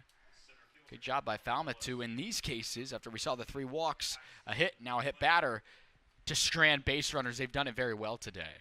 Yeah, it's been dominant from this pitching staff, just trying to keep it going as the top of the order now comes up with a man on for YD. And this is one of the best offenses on Cape Cod all summer long.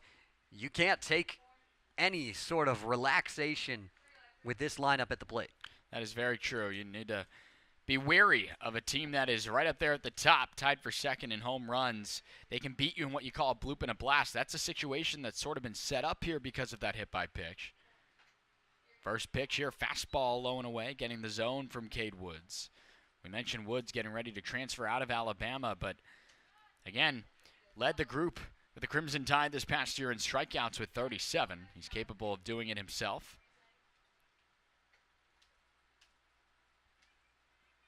Couple of checks on over to Connor Dykstra. Got a lot of speed over there. For being a catcher, he likes to run a little bit. It's a nice block there by a catcher right here. He swiped 15 bags for the Patriots down there in George Mason. It's not something you see from a catcher a lot, but something that people don't expect, and you're able to take advantage of that expectation if you're Dykstra. The 1-1. Nice offering there. Good result on the swing and miss. Speaking of George Mason, shout out to head coach, pitching coach, Sean Camp. Used to be the pitching coach over at my high school, Battlefield High School. Sean Camp's been running the program over there since, I believe, my senior year of high school. The 1-2. That was a breaking ball, and it slashed on a couple of hops into left. Just like that, a couple of base runners for the Red Sox, and don't look too far, the tying run standing in the box. That ball was destroyed, 101 off the bat. He went to that slider and just left it over the heart of the plate, and Kling didn't miss it. If you can believe it, for a team that is right up there in all the offensive numbers that we've ran through, that's just hit number 2 on the day for the visiting YD Red Sox, the very best in the East Division to this point. 29 points on the season. A good 2.5 game lead on the Harwich Mariners right there behind them for second. Cade Woods having a discussion there from his backstop. Walker Yannick. But now we've seen right there the breaking ball hanging over the plate. Good hitters make you pay. Is the conversation maybe what? Trying to figure out maybe how you want to attack Xander Darby here and trying to minimize those pitches that are right over the plate? I think so, and also just trying to settle yourself down a little bit because you really got to get this out here. You don't want to find yourself falling behind and you're trying to overthrow pitches. And that might be what we just saw right there. Kind of yanked one right there down in the zone on that fastball. Still 93, though. Very lively. Chopped on the ground. This will certainly work. 4, 6, 3. 2 for the price of 1. And that gets the Commodores out of the inning. Runners stranded. This team continues to do it today. Only 2 have been left on by YD. And right there, the twin kill ends the 6th inning for the Red Sox. It's still a 3-run lead for the Doors. We'll be right back.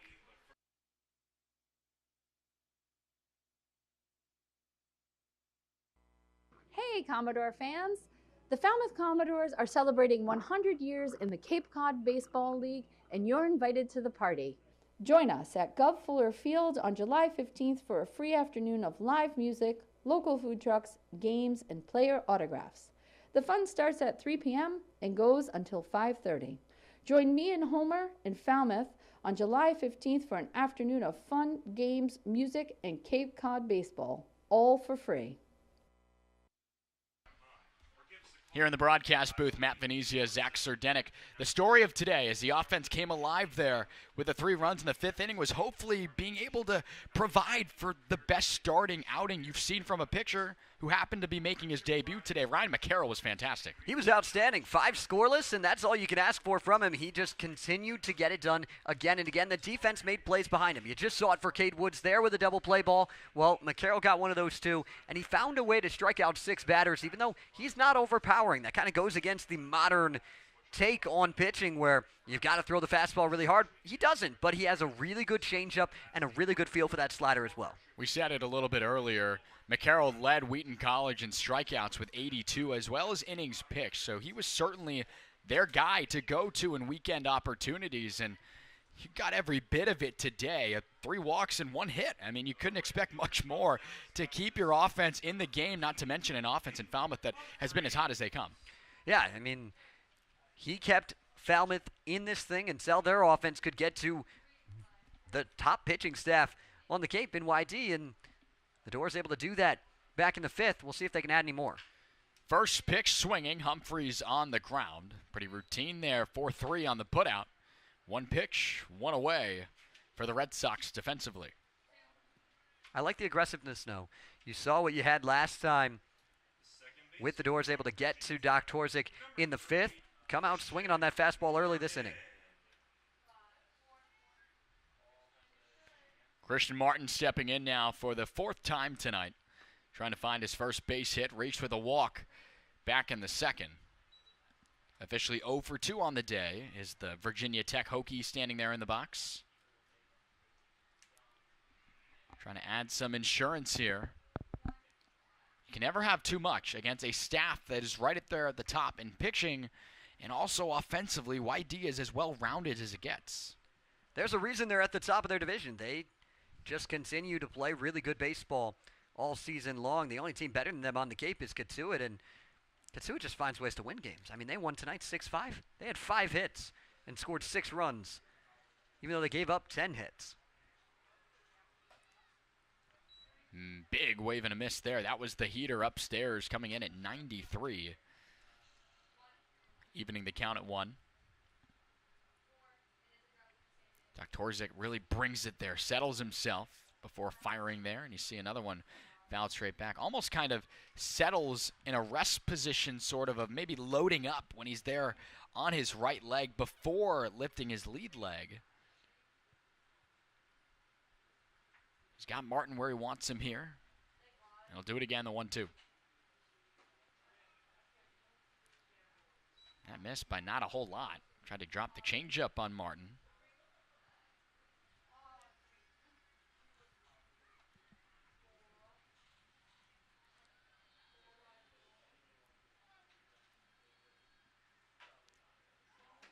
Christian staying alive there, chopping it off himself a little bit. 6 hits for the Commodores tonight against the 2 we've seen from the visitors.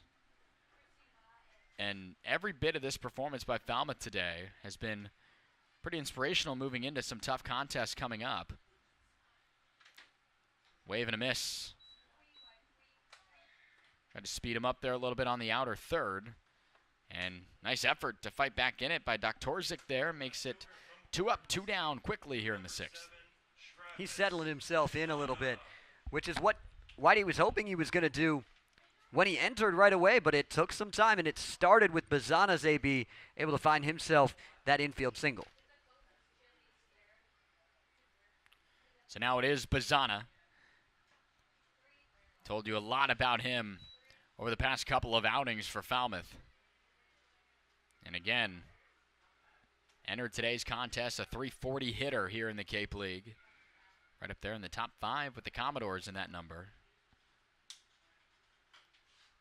Good slider there coming back in to the lefty and Bazana out of Australia, and he leaves that one there, 0-2. He's been so hot, just continuing to get hits again and again and again in big moments for the Doors. We'll see if he can start a rally with 2 outs in the 6th. Doc Torzik working pretty well here in the inning. 1 pitch away from getting out of it, then 0-2.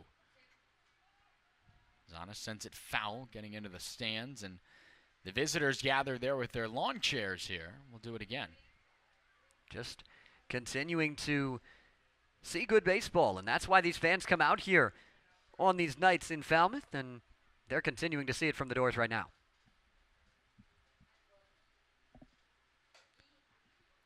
Trying to paint the black there on the outer third. Nice take there by Bazana with the way he's been swinging it. The baseball looks like a beach ball, leaving that one off the outer third. Good effort there to try to frame it for a strike. We'll do the 1-2 again.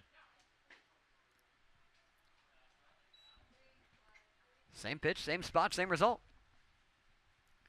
From 0 balls and 2 strikes, now it's 2-2 with 2 gone. Deuces wild here in the home half for Falmouth in the 6th inning. And that one continues to miss by a mere few inches. Really, really good take there. And now you've worked a full count with Kyle DeBarge waiting on deck.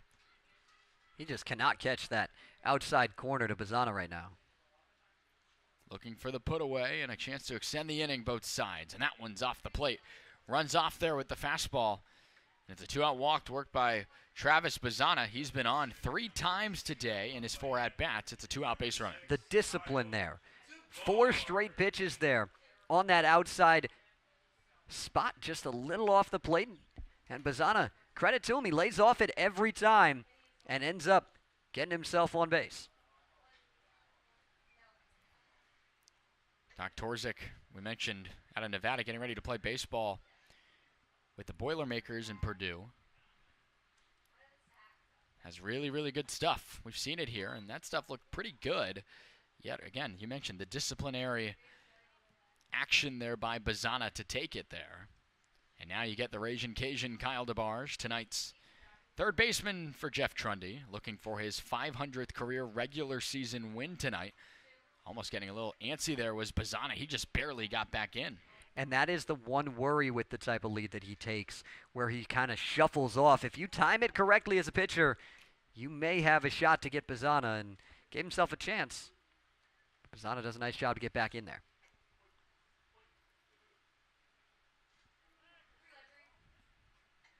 Well, right now, timing it okay over there on the pickoff moves by Doc Torzik here.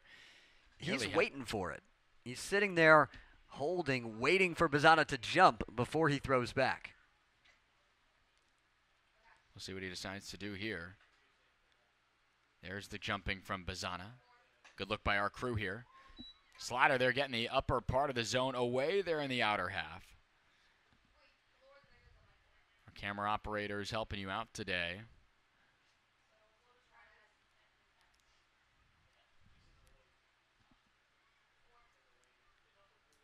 The 0-2, 2 out.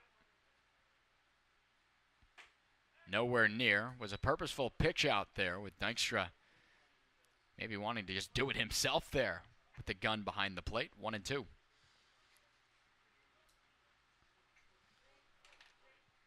was a 2-out walk that we saw from 0-2 to a full count offering in Bazzana. And now DeBarge trying to keep the 2-out rally alive here for Falmouth. The pitch just barely reaching for it. It'll stay in on the infield. That's an easy play for Brady Day, stranding Bazzana. 6 innings have come and gone. Pretty dominantly done by the pitching staff for both sides, but it's still 3-0 for Falmouth. The party continues on, though. Homer's Dance Party, the mascot of Falmouth, keeping the fans going here with the Commodores on top by 3. We move on to the 7th.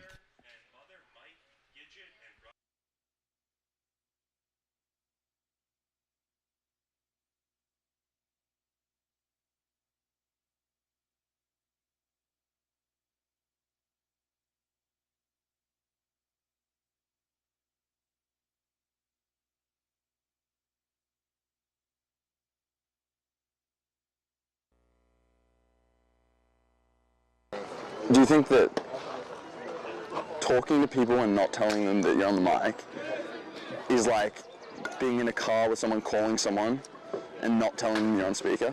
Are you macked up? You already know, Big Bama. Macked up, baby. Macked up.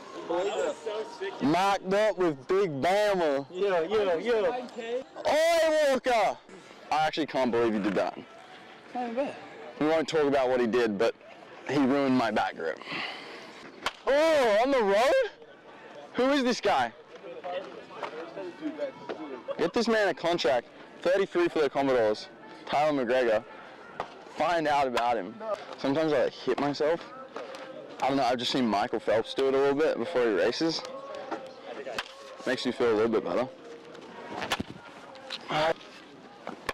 Yeah. Yeah, right there. Take it with, oh, ouch. Uh-huh. Hey.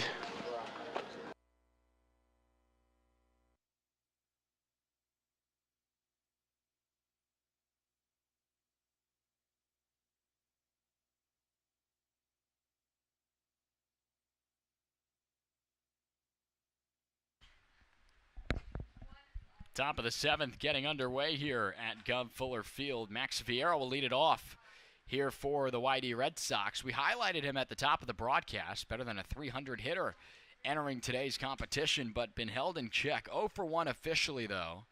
able to reach on a walk back in the fourth. That was one of 3 free passes we saw from Ryan McCarroll, who was in line for the win after a stellar 5 innings of work for the Commodores today on the mound. He was really good, but surprisingly, he did not have the best start around the Cape yet this year. Because to this point tonight, Hyannis has thrown 6 no-hit innings against Wareham at Spillane. So if Hyannis is listening, sorry, guys. It's always those teams right up ahead in Falmouth here in the West that are one-upping us, including in the standings department. That one on 4 pitches misses for a leadoff walk. Not the way Cade Woods wanted to start this half inning. And just like that, Vieira makes a trot over to first base for the second time tonight. Will King, the designated hitter, will find an opportunity next. One of the 2 runners caught stealing under the belt of Walker Yannick today. Watches one right down Broadway there at 91.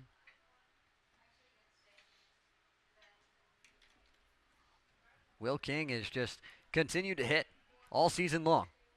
He just finds barrels. He's already got a hit today. You can bet when he's up at the plate, more often than not, you're going to get a good AB, and you're going to get a ball that's hit pretty hard. Cade Woods trying to win the battle here against a guy that only gets hits. 364 hitter entering today's action, but he comes up empty on that hack. 0-2. Good breaking ball there from Woods. Get himself back into it.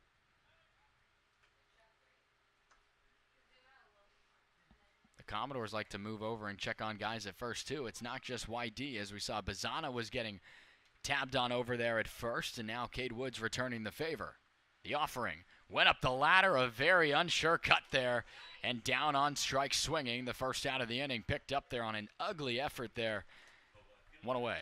Really good pitch. Elevated that one upstairs. King tried to stop himself from going for it, but went too far. The 7th strikeout defensively by the Commodores, who have now struck out 227 batters here in the Cape League, entering today's action 3rd best amongst all the Cape Cod teams here in this centennial season. Now, one of the 2 teams ahead of them was YD, and they've kept a very similar pace tonight. That they have. The first pitch of the at-bat here to Brady Neal in there for a strike. Neal, a pair of strikeouts, was 2 of the 6 that McCarroll was able to pick up there on the mound today.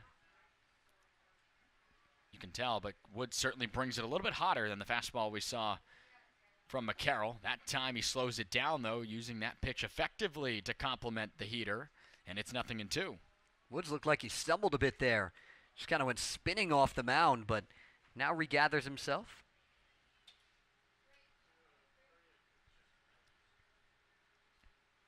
This is a guy who strikes out a lot of batters, too. We mentioned those numbers this past year with the Crimson Tide.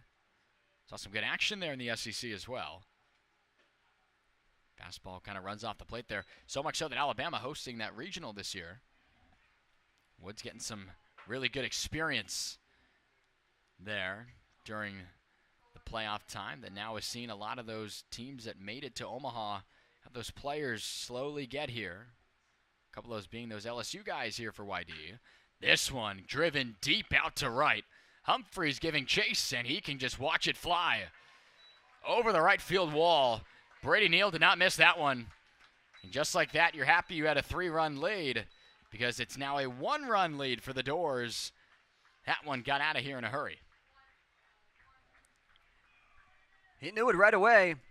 You know he's got a lot of talent. That's a reason why he's playing in that level, and really nice swing from Neal to get it done. Home run number 2 on the year for Brady Neal, and his 2-run swing there has now made this game a whole lot more interesting with plenty of at-bats left to go. A 1-out, 2-run shot on that 4-pitch walk. That time it hurts Falmouth.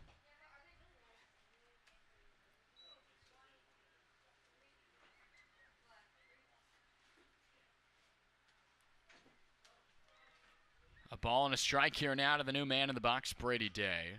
Been pretty active at second base with a couple of putouts himself on the ground balls and in the air.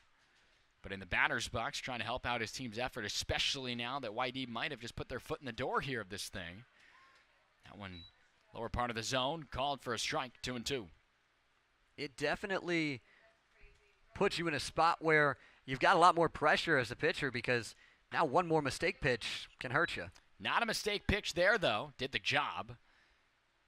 Making the play there, Gavin Keelan. A couple of steps into the left field grass. Good recovery by Cade Woods, and out number 2 here in the 7th. That's the way you bounce back. You go in, you get yourself an out. If you can get another here, you're out of the inning. You've still got the lead, and nothing is hurt too bad. So now it's Dub Gleed trying to keep this offensive inning for YD going. First pitch swinging. On the run, good effort by Gavin Keelan. Looks routine over there despite having a little bit of the injury woe that we saw. He came back and looks good there. That's a nice routine play for Gavin to put the inning away, but not before the 2-run shot put up here by YD. It's a 1-run lead for the Commodores. And before we send it off to a commercial break, we send it down to the field action for a routine stretch time of God Bless America.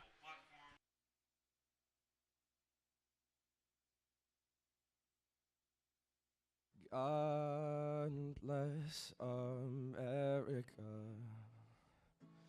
land that I love. Stand beside her and guide her through the night with the light from above. From the mountains to the prairies, to the oceans, white with foam.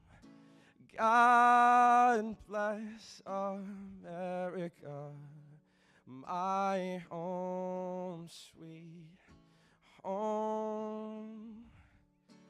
God bless America, my home, sweet home.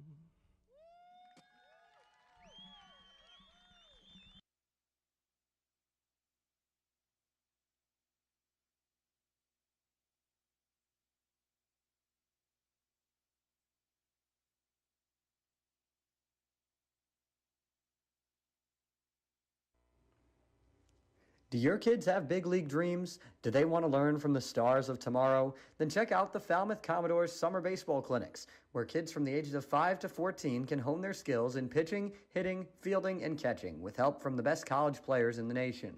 The clinics run from June to late July, and the 6 4-day sessions are divided by age group and experience level. Don't miss out on this opportunity. Give your kids a summer of baseball and a lifetime of memories.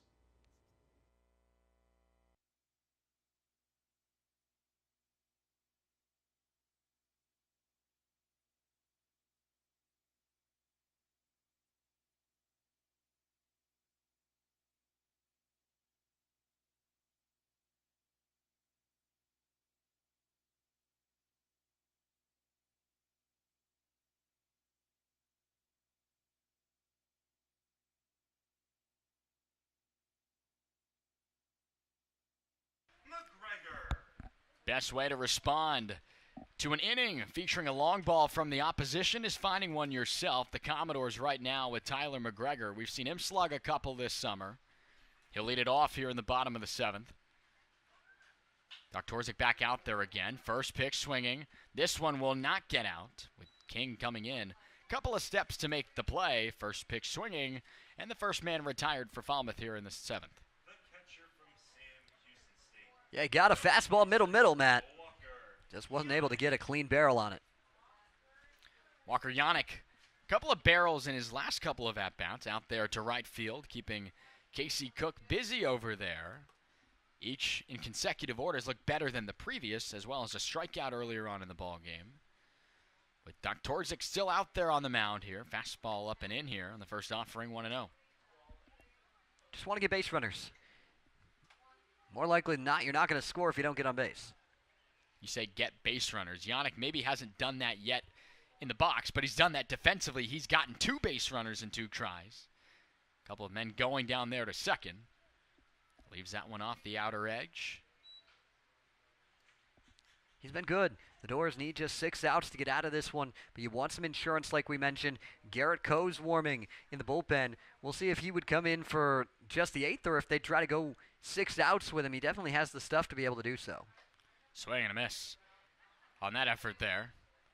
Fired up the fastball there to get the first strike of this at-bat. There's a lot behind that one, too. 90 there on that one. That was a real big cut from Yannick. He was trying to get that insurance run with just that one swing. Came up empty. He's done it himself at school. 15 home runs this year, 70 RBIs for the Bearcats of Sam Houston State. This one sent foul. Yannick talking to himself after that cut. Back-to-back fastballs and has barely gotten lumber on both of them. And they've both been down in the zone a little bit, but a lot of plate on those fastballs.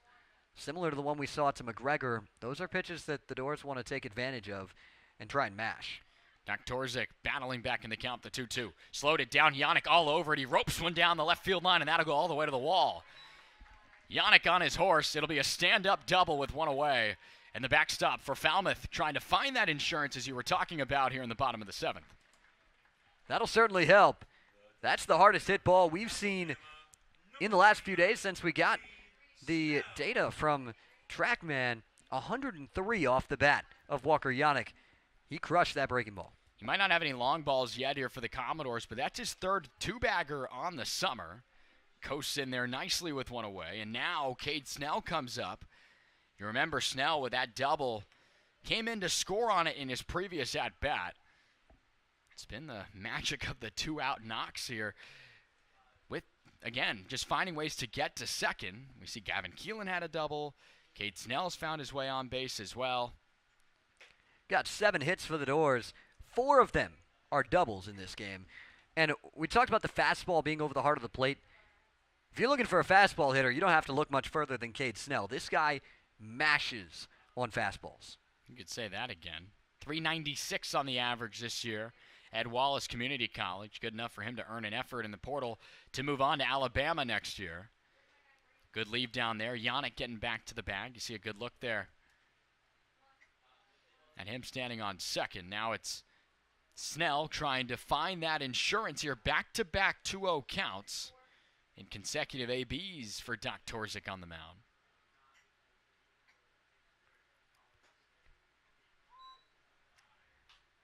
That's a good pitch. Going off speed, getting back in the count. We talked about Snell's ability to hit the fastball. When you fall behind, he's thinking fastball, and his eyes are getting big, and you go off speed, change up the mindset, make him think a little more. Yannick's got decent speed out there at second. Anything through here could certainly bring him on in. The 2-1. Line down the left field line. It'll get down again. Another double for the Commodores will make it a 2-run lead, and Snell will coast in as this one goes out of play. His second double on the season gives Falmouth a 2-run lead once again. Falmouth entered today in a tie for 7th in the Cape League in doubles. I've got a feeling they're going to be moving on up after tonight. That's the 5th one, and it comes in a big spot as the Doors answer.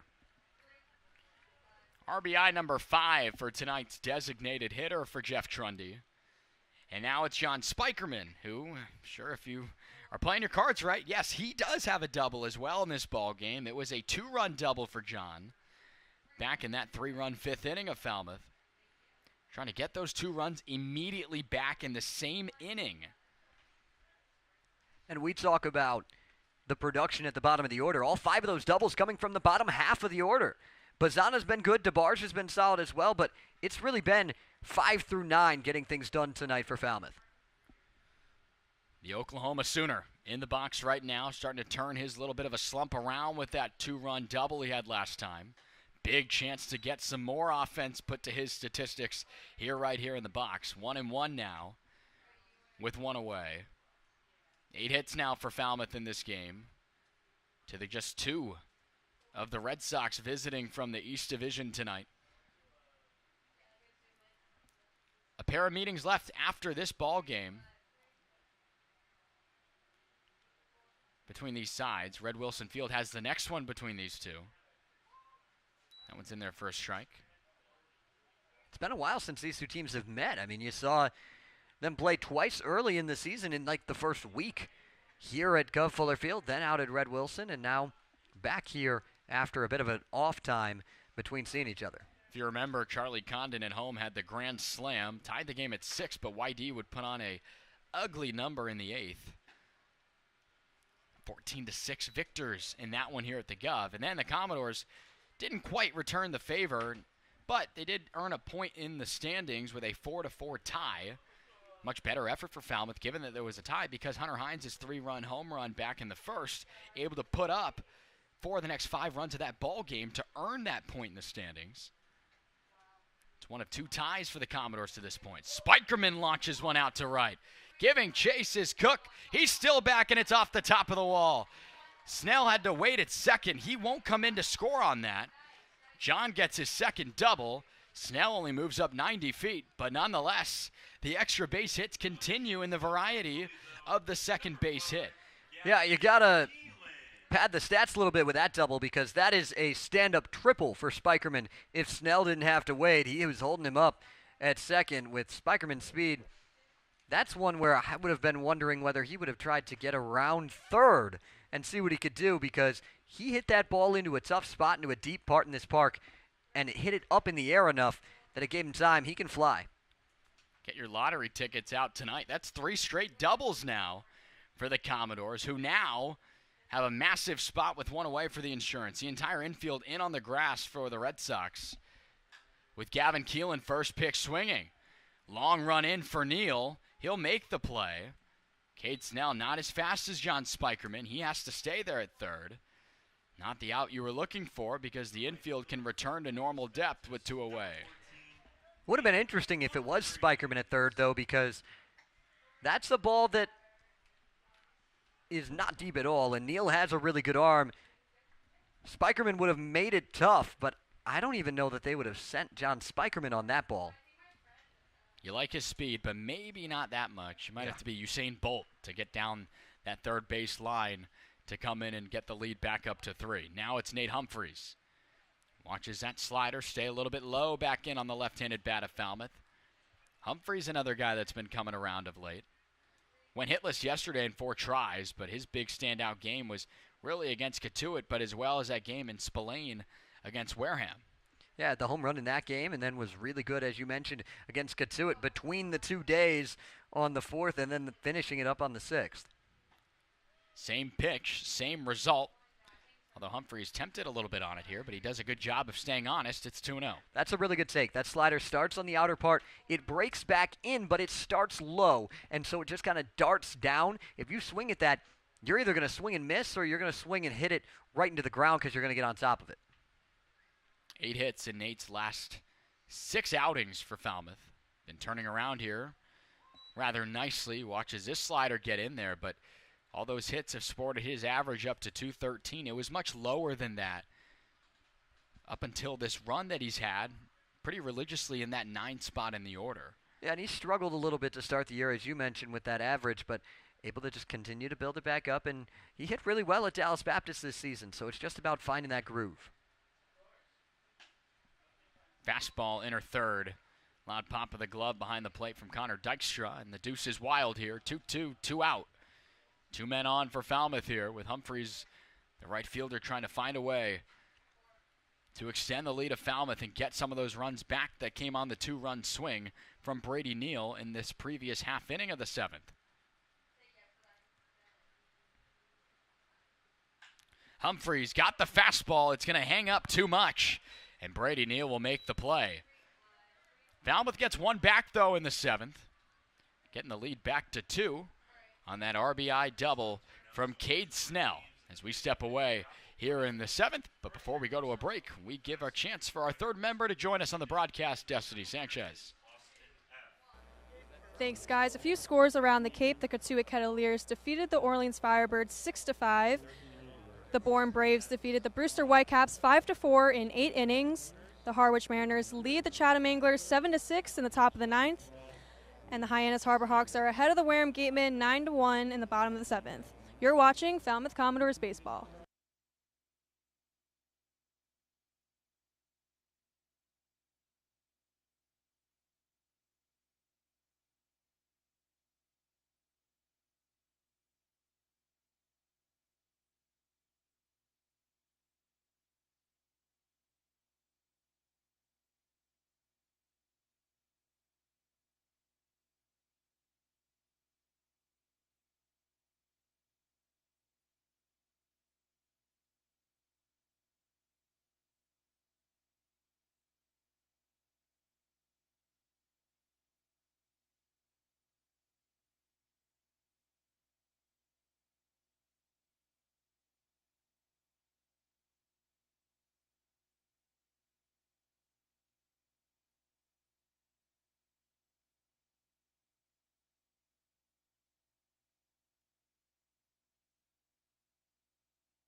New pitcher on the mound for the Commodores in relief of Cade Woods. We've seen him a couple of times. Haven't seen him since that Katuitt 12-2 win. It's Garrett Coe. Gotta like what you see from Coe. Just gonna fire in.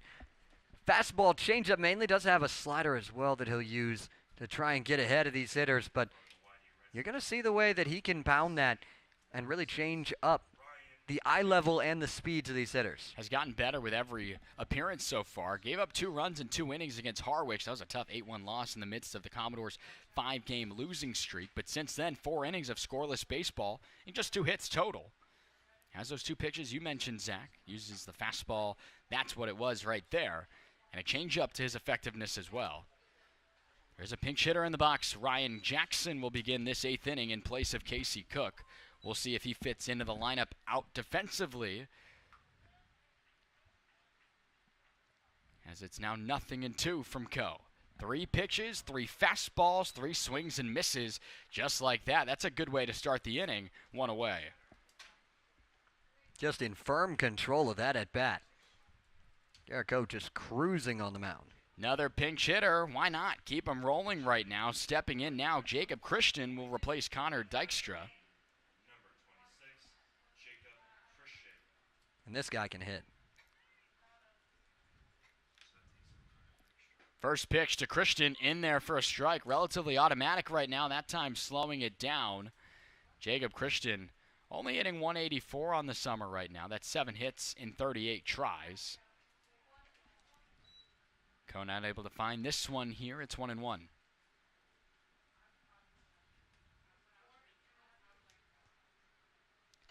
The big lefty out of UConn. Did he get it? No, he did not. Pretty good offering there. Trying to get him to chase up there on the top shelf. 2-1.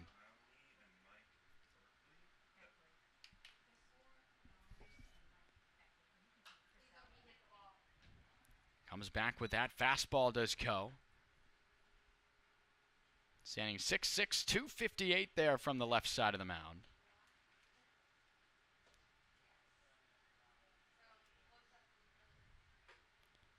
Left that fastball upstairs. Coe, we've seen it. Again, we talked about those 2 hits he's given up now in the appearances that he's had for Falmouth. Opponents were only hitting 202 off of him at school this year. I mean, his stuff might not be a lot of pitches, Zach, but he surely makes them work. And he's got good speed differential between the fastball and the changeup, and really has good late life on that fastball as well. Has carry through the top of the zone. That's why you can see him elevate it and have success with it like he did in the last at-bat to Jackson. This one sent straight back, another 3-2.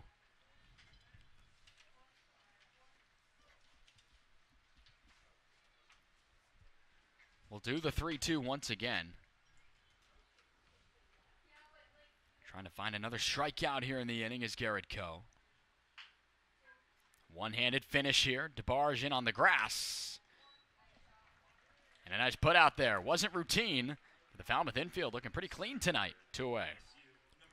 It's been a really clean game in general played by the Doors to this point. Just the one blemish being the home run from YD, but the pitching staff of Falmouth to this point, 7 2/3 innings pitched, 2 runs on just 3 hits. Gotta like what Garrett Coe's giving you right now with only 4 outs needed to close this ball game out.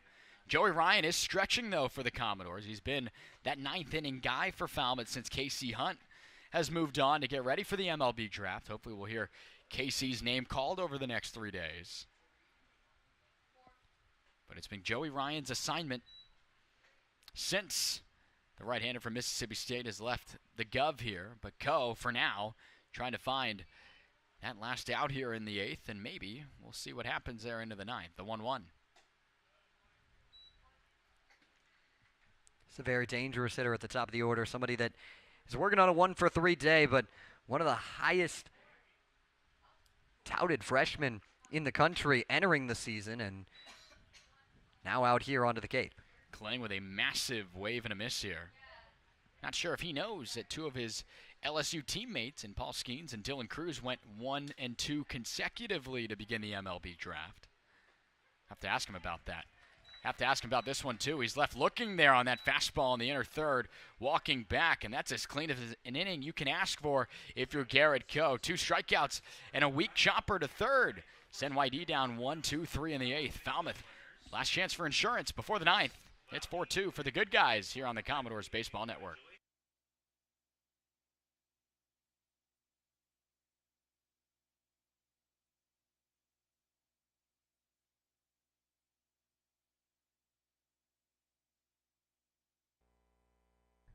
Priscilla Peruzzi and been a host family for the second year. We found that every single player, even those that weren't staying with us, were polite, respectful, and really appreciated what you were doing for them. After a while, they were bringing home players and they were always hanging out down in the man cave. Almost every day is another memory that you make. We even have friends of ours that will text us and let us know, did you see what happened? We've gotten a lot of other people supporting them as well.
A bullpen change of YD's own as we begin the bottom of the 8th inning. Max Banks out of Chapman will take the hill, looking to keep this deficit right where it is for his offense in the 9th, with Falmouth having other ideas. The Doors just trying to get as much insurance as they can get heading to the 9th against a team in YD that can score late in ball games, but the numbers for Banks speak for themselves over the last couple of seasons. 7-3 this year at Chapman with a 3.43 ERA, 84 strikeouts to 26 walks. So far in the summer, though, a different story. This is his second outing. His first outing, a third of an inning, 4 runs given up, 1 strikeout to 3 walks. The ERA obviously extremely inflated because of that, but yeah, just trying to settle himself down and have a much better outing than his last appearance. That was back on June 30th, a 10-1 loss for YD against Orleans. Had 3 walks in that one, too. That's been a statistic that's gotten to bite the arm out of Chapman here. He'll see the top of the order for Falmouth here. And Christian Martin looking for his first hit of the day. 0 for 3 with a walk to this point here as we begin action. That one just tipped in and out of the glove of the new backstop, Will King behind the plate. There are several changes for YD out in the field. Ryan Jackson's now the new shortstop for Max Vieira, who moves out to right in place of Casey Cook. Cook is now out of this ball game.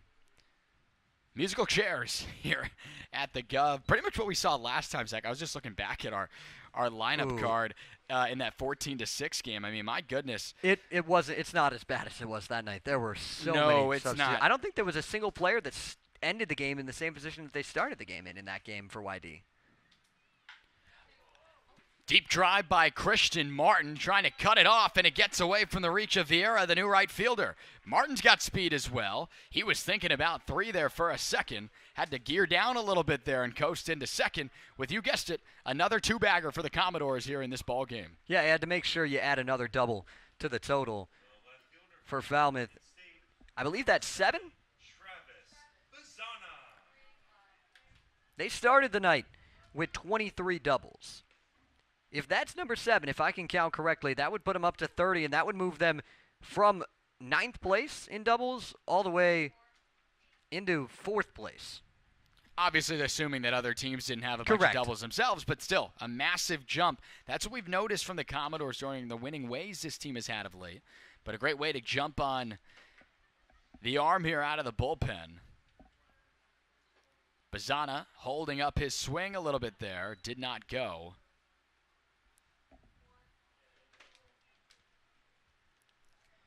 Makes it 1-0 from Banks.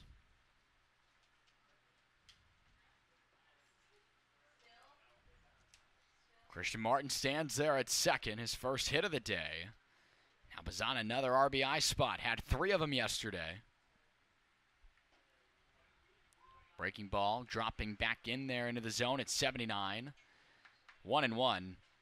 Bazzana to this point, talked about the pair of base hits, came around to score on one of them. Also has a walk in his previous at-bat, back in the 6th inning of play.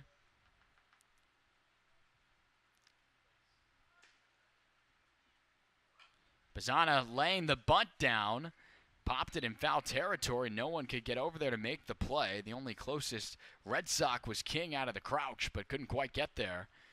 That's a second strike, the at-bat 1-2. He was looking to drag that one down the third base line, and if he gets it down, he's just standing on first base, but unable to get it cleanly there. The thought process is what? Have Darby standing there at third come in there to field that bunt, and you move Martin over as well. Correct. More likely than not, you're standing on the corners. We continue on, though, with nobody gone. The 1-2 with a runner on. Swing and a miss. Haven't seen it a whole lot often, but Bazzana heads back to the dugout without reaching on base. 5 for 5 yesterday, and 3 trips on the bases today. This time, though, it's the first out of the inning with that swinging strikeout one away. Yeah, he'll have to settle for yet another multi-hit game at 2 for 4 this time. The next man up is Kyle DeBarge. Had the base hit in the 3rd. It'll take something through here on Christian Martin. You can still be productive, though. Anything out to the outfield, you like the speed and the chances to move on to 3rd. Brought the fastball at 91. Did Banks. Had 84 strikeouts this year for Chapman out there in Orange County.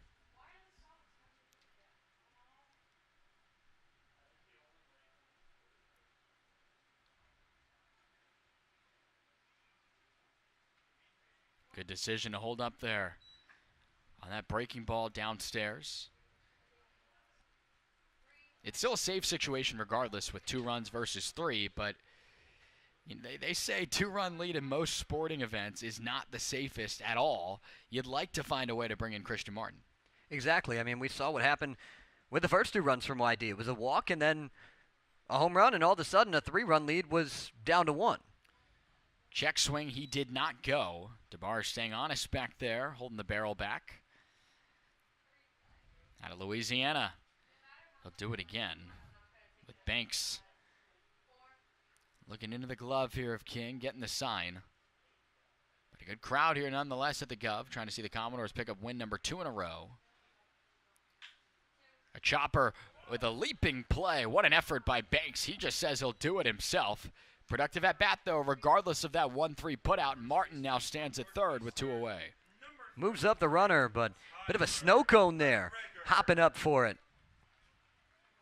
Able to make that play and keep it in front of him and keep from a little more pressure on that play at second base that would have had to be made by Brady Day had that gotten over the glove of Banks on the mound. So now it's Tyler McGregor. Hitless to this point today, but did reach, though, on that drop 3rd strike. The throw just was late, obviously, but the pitch got away in the swinging effort back to the backstop.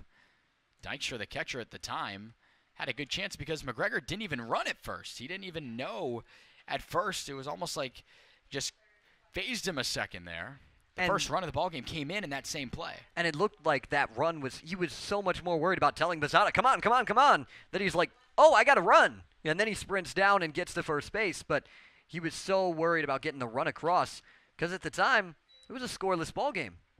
Well, Zach, good thing he ran, and pretty much right when he decided to, just barely in there by about a step or so, because McGregor, 2 at-bats later, came in to score from Cade Snell's double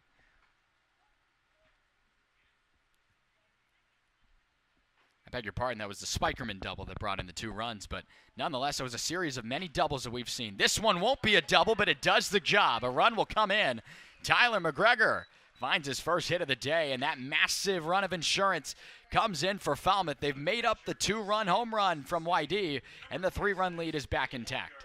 The cleanup man for the Doors continuing to clean up and do his business as he finds yet another RBI to add to the total. Just got a nice pitch. Elevated fastball. Didn't try to do too much with it. Flips it out into shallow center.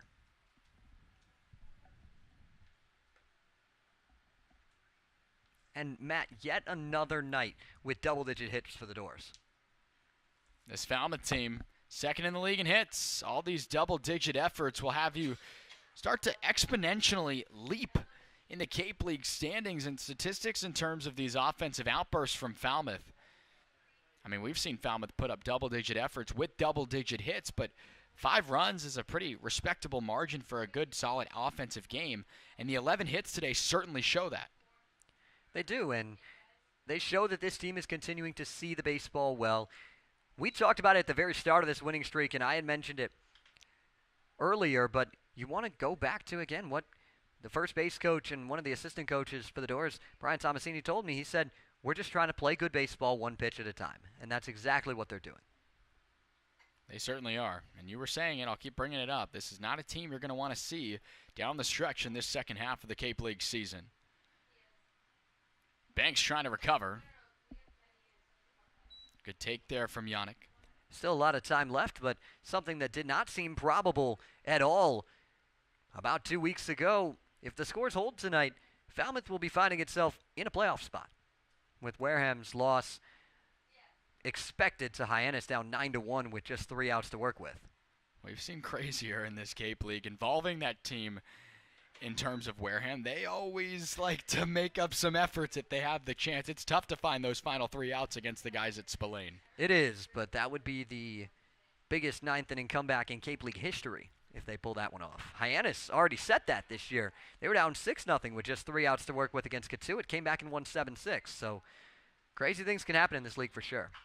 Yannick just barely able to extend the barrel there and chase that one out of the zone and up the middle. Back-to-back base hits. Set the Doors up here for more offense in this 8th inning.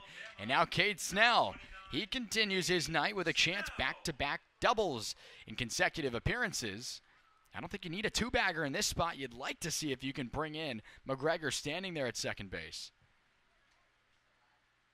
Just want to keep the train moving. Hitting's contagious and winning is contagious.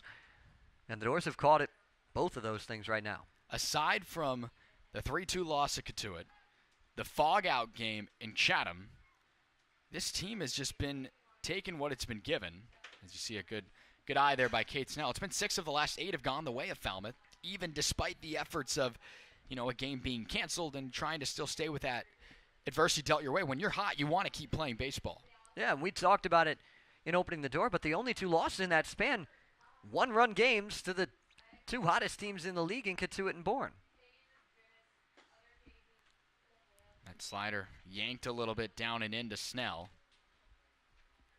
Cavaliers and the Braves have the 2 highest point totals on Cape Cod, and the Doors hammered Katuitt in one of the 2 meetings and then dropped a 1-run game, and then Bourne, that game was tied going to the 9th inning. Snell got jammed on it. Long run in from center. King laying out. Did he make the play? It appears he did. And that effort keeps 2 more runs of Falmouth off the board. And for what it's worth, it remains a pretty tight ball game here. That catch right there will keep Joey Ryan coming to the mound now in a safe situation. What an effort out there in center as we conclude the 8th inning. 3 outs away are the Doors. It'll be Joey Ryan to do the job. He walks on out to the mound on the other side of the break here on the Commodores Baseball Network.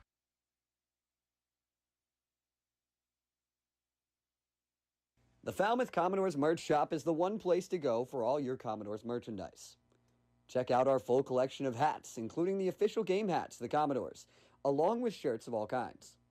And for those colder nights, don't worry, we've got you covered with hoodies and jackets. We've even got bats, balls, pins, and more for all your collecting needs. Speaking of collecting, this year the Commodores are celebrating their 100th year with plenty of Centennial merchandise. The Commodores merch shop is the one place to get your 100th year gear. All the Centennial merchandise is while supplies last, so make sure to get it before it's gone. And hey, you never know who you'll find when you stop in. And there's always something to tip your hat to. Come say hi to us under the press box behind home plate before we close up shop in the 9th. And as always, roll doors.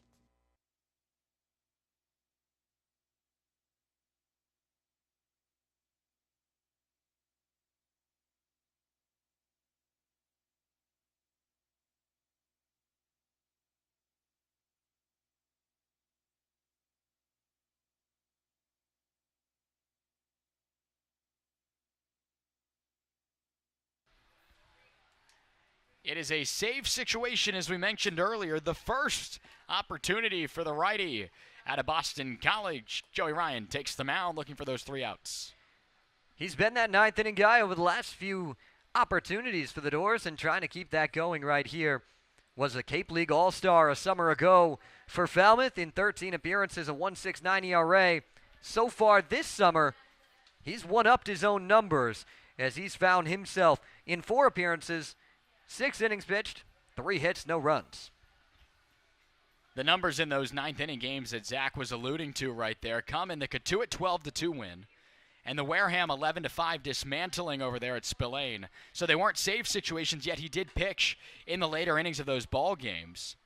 Ryan also seeing action against Hyannis and another big win against Wareham 12-2 way back on June 21st. But point being, Ryan's been here now a little bit, settled into the groove. Right now, 5 strikeouts in the 6 innings that he's pitched, and yet to surrender a run to this point. Gave up 3 hits in that first game of his season this summer in the 12-2 win against Wareham, but since then, 3 appearances, no hits, no runs. It's been very, very clean from number 35 on the mound, and now he gets to work. First pitch swinging, and that's a result you like to see. Keelan takes priority over the infield, calling off DeBarge, 1 away. You come into this inning wondering whether or not we're going to see Hunter Hines potentially, who was available off the bench for this team, but it doesn't look like he's going to come out. It looks like everybody is staying true to the order here for YD in this 9th inning. Now that we've already seen an out here, Joey Ryan obviously in line for that save as we talked about, but Garrett Coe, don't let it go quietly. He only pitched an inning, struck out 2 batters, and worked a 1-2-3. Yeah, good job getting a hold, trying to fill that 8th inning spot for the Doors. Just exactly what the doctor ordered. Right there on the outer third. Nice pitch there on the fastball. Finds the count even at 1.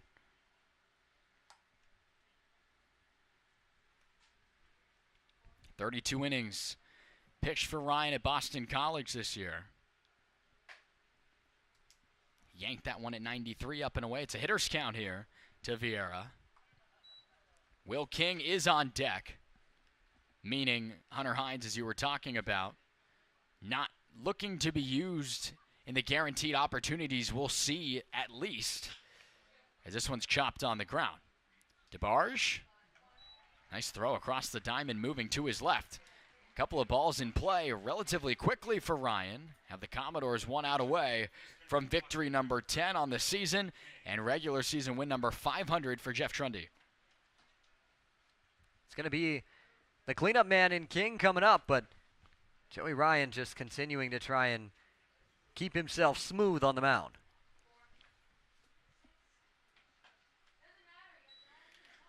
Will King now, the last chance effort for the Red Sox, chasing 3 runs here. Falmouth looking for its first win against this YD team on the season. We mentioned 0-1-1 to this point in the year against the team from the East. On the ground, this appears to do it. Martin to McGregor, and there it is. Not only a win for the Commodores, but a special one at that. Jeff Trundy has won for the 500th time in the regular season in the Cape League. The Commodores will be back in action at Gulf Fuller Field tomorrow against the Brewster Whitecaps, with first pitch scheduled for 6 p.m.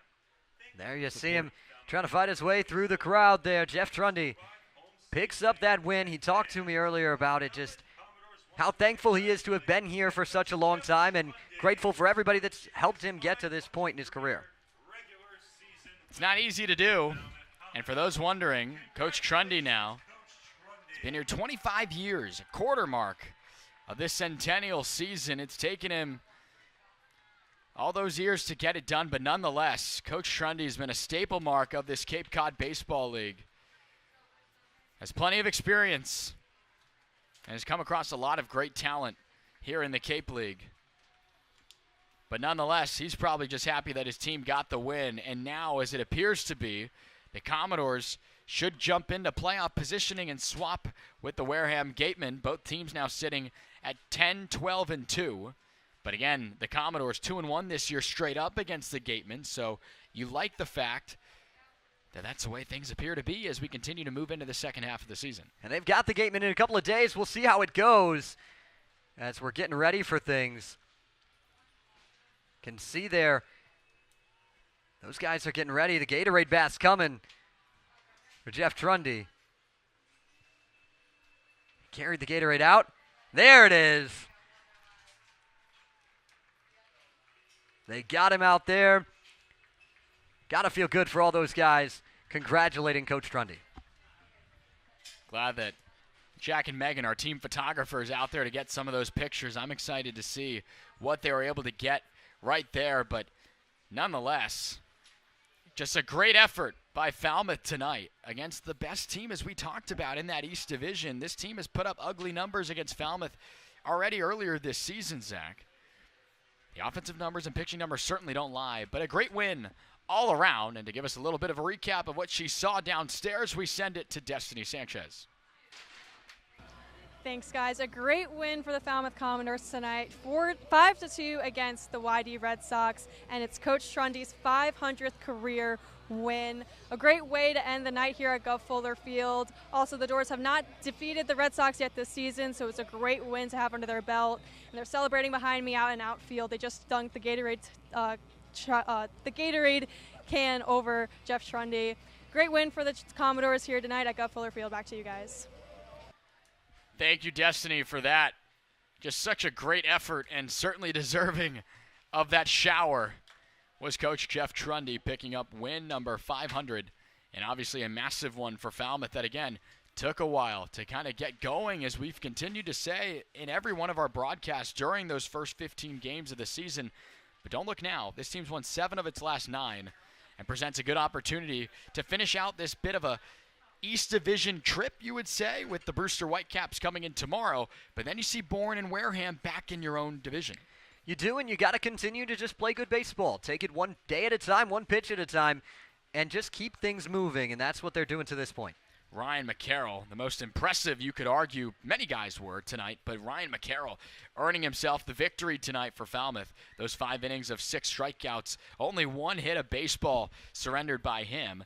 And you look the other side, the loss will go to Doc Torzik there on the mound for YD. Got hit around a little bit here with the Commodores working 4 runs on him. Only one of them was earned, though. A couple of errors there in the field from YD. Certainly hurting the Red Sox tonight. And again, the save, as we mentioned, goes to Joey Ryan. But again, the Commodores find a way to win. They'll see the Whitecaps tomorrow, with Falmouth improving to 10, 12, and 2 on the season. With all that said, it's been a tremendous effort by our broadcast crew tonight. All those folks there played a hand in what we were able to bring to you today, both on the live stream as well as all our social media platforms throughout this 2-hour and 30-minute broadcast tonight from the Gov. For Destiny Sanchez down there on the field with the updates, for Zach Serdenik, my play-by-play broadcasting partner, I've been Matt Venezia saying good night and so long from the Gov. We'll see you tomorrow, same time, same place, when the Whitecaps from the East Division come in for a date with the Commodores. We will see you then.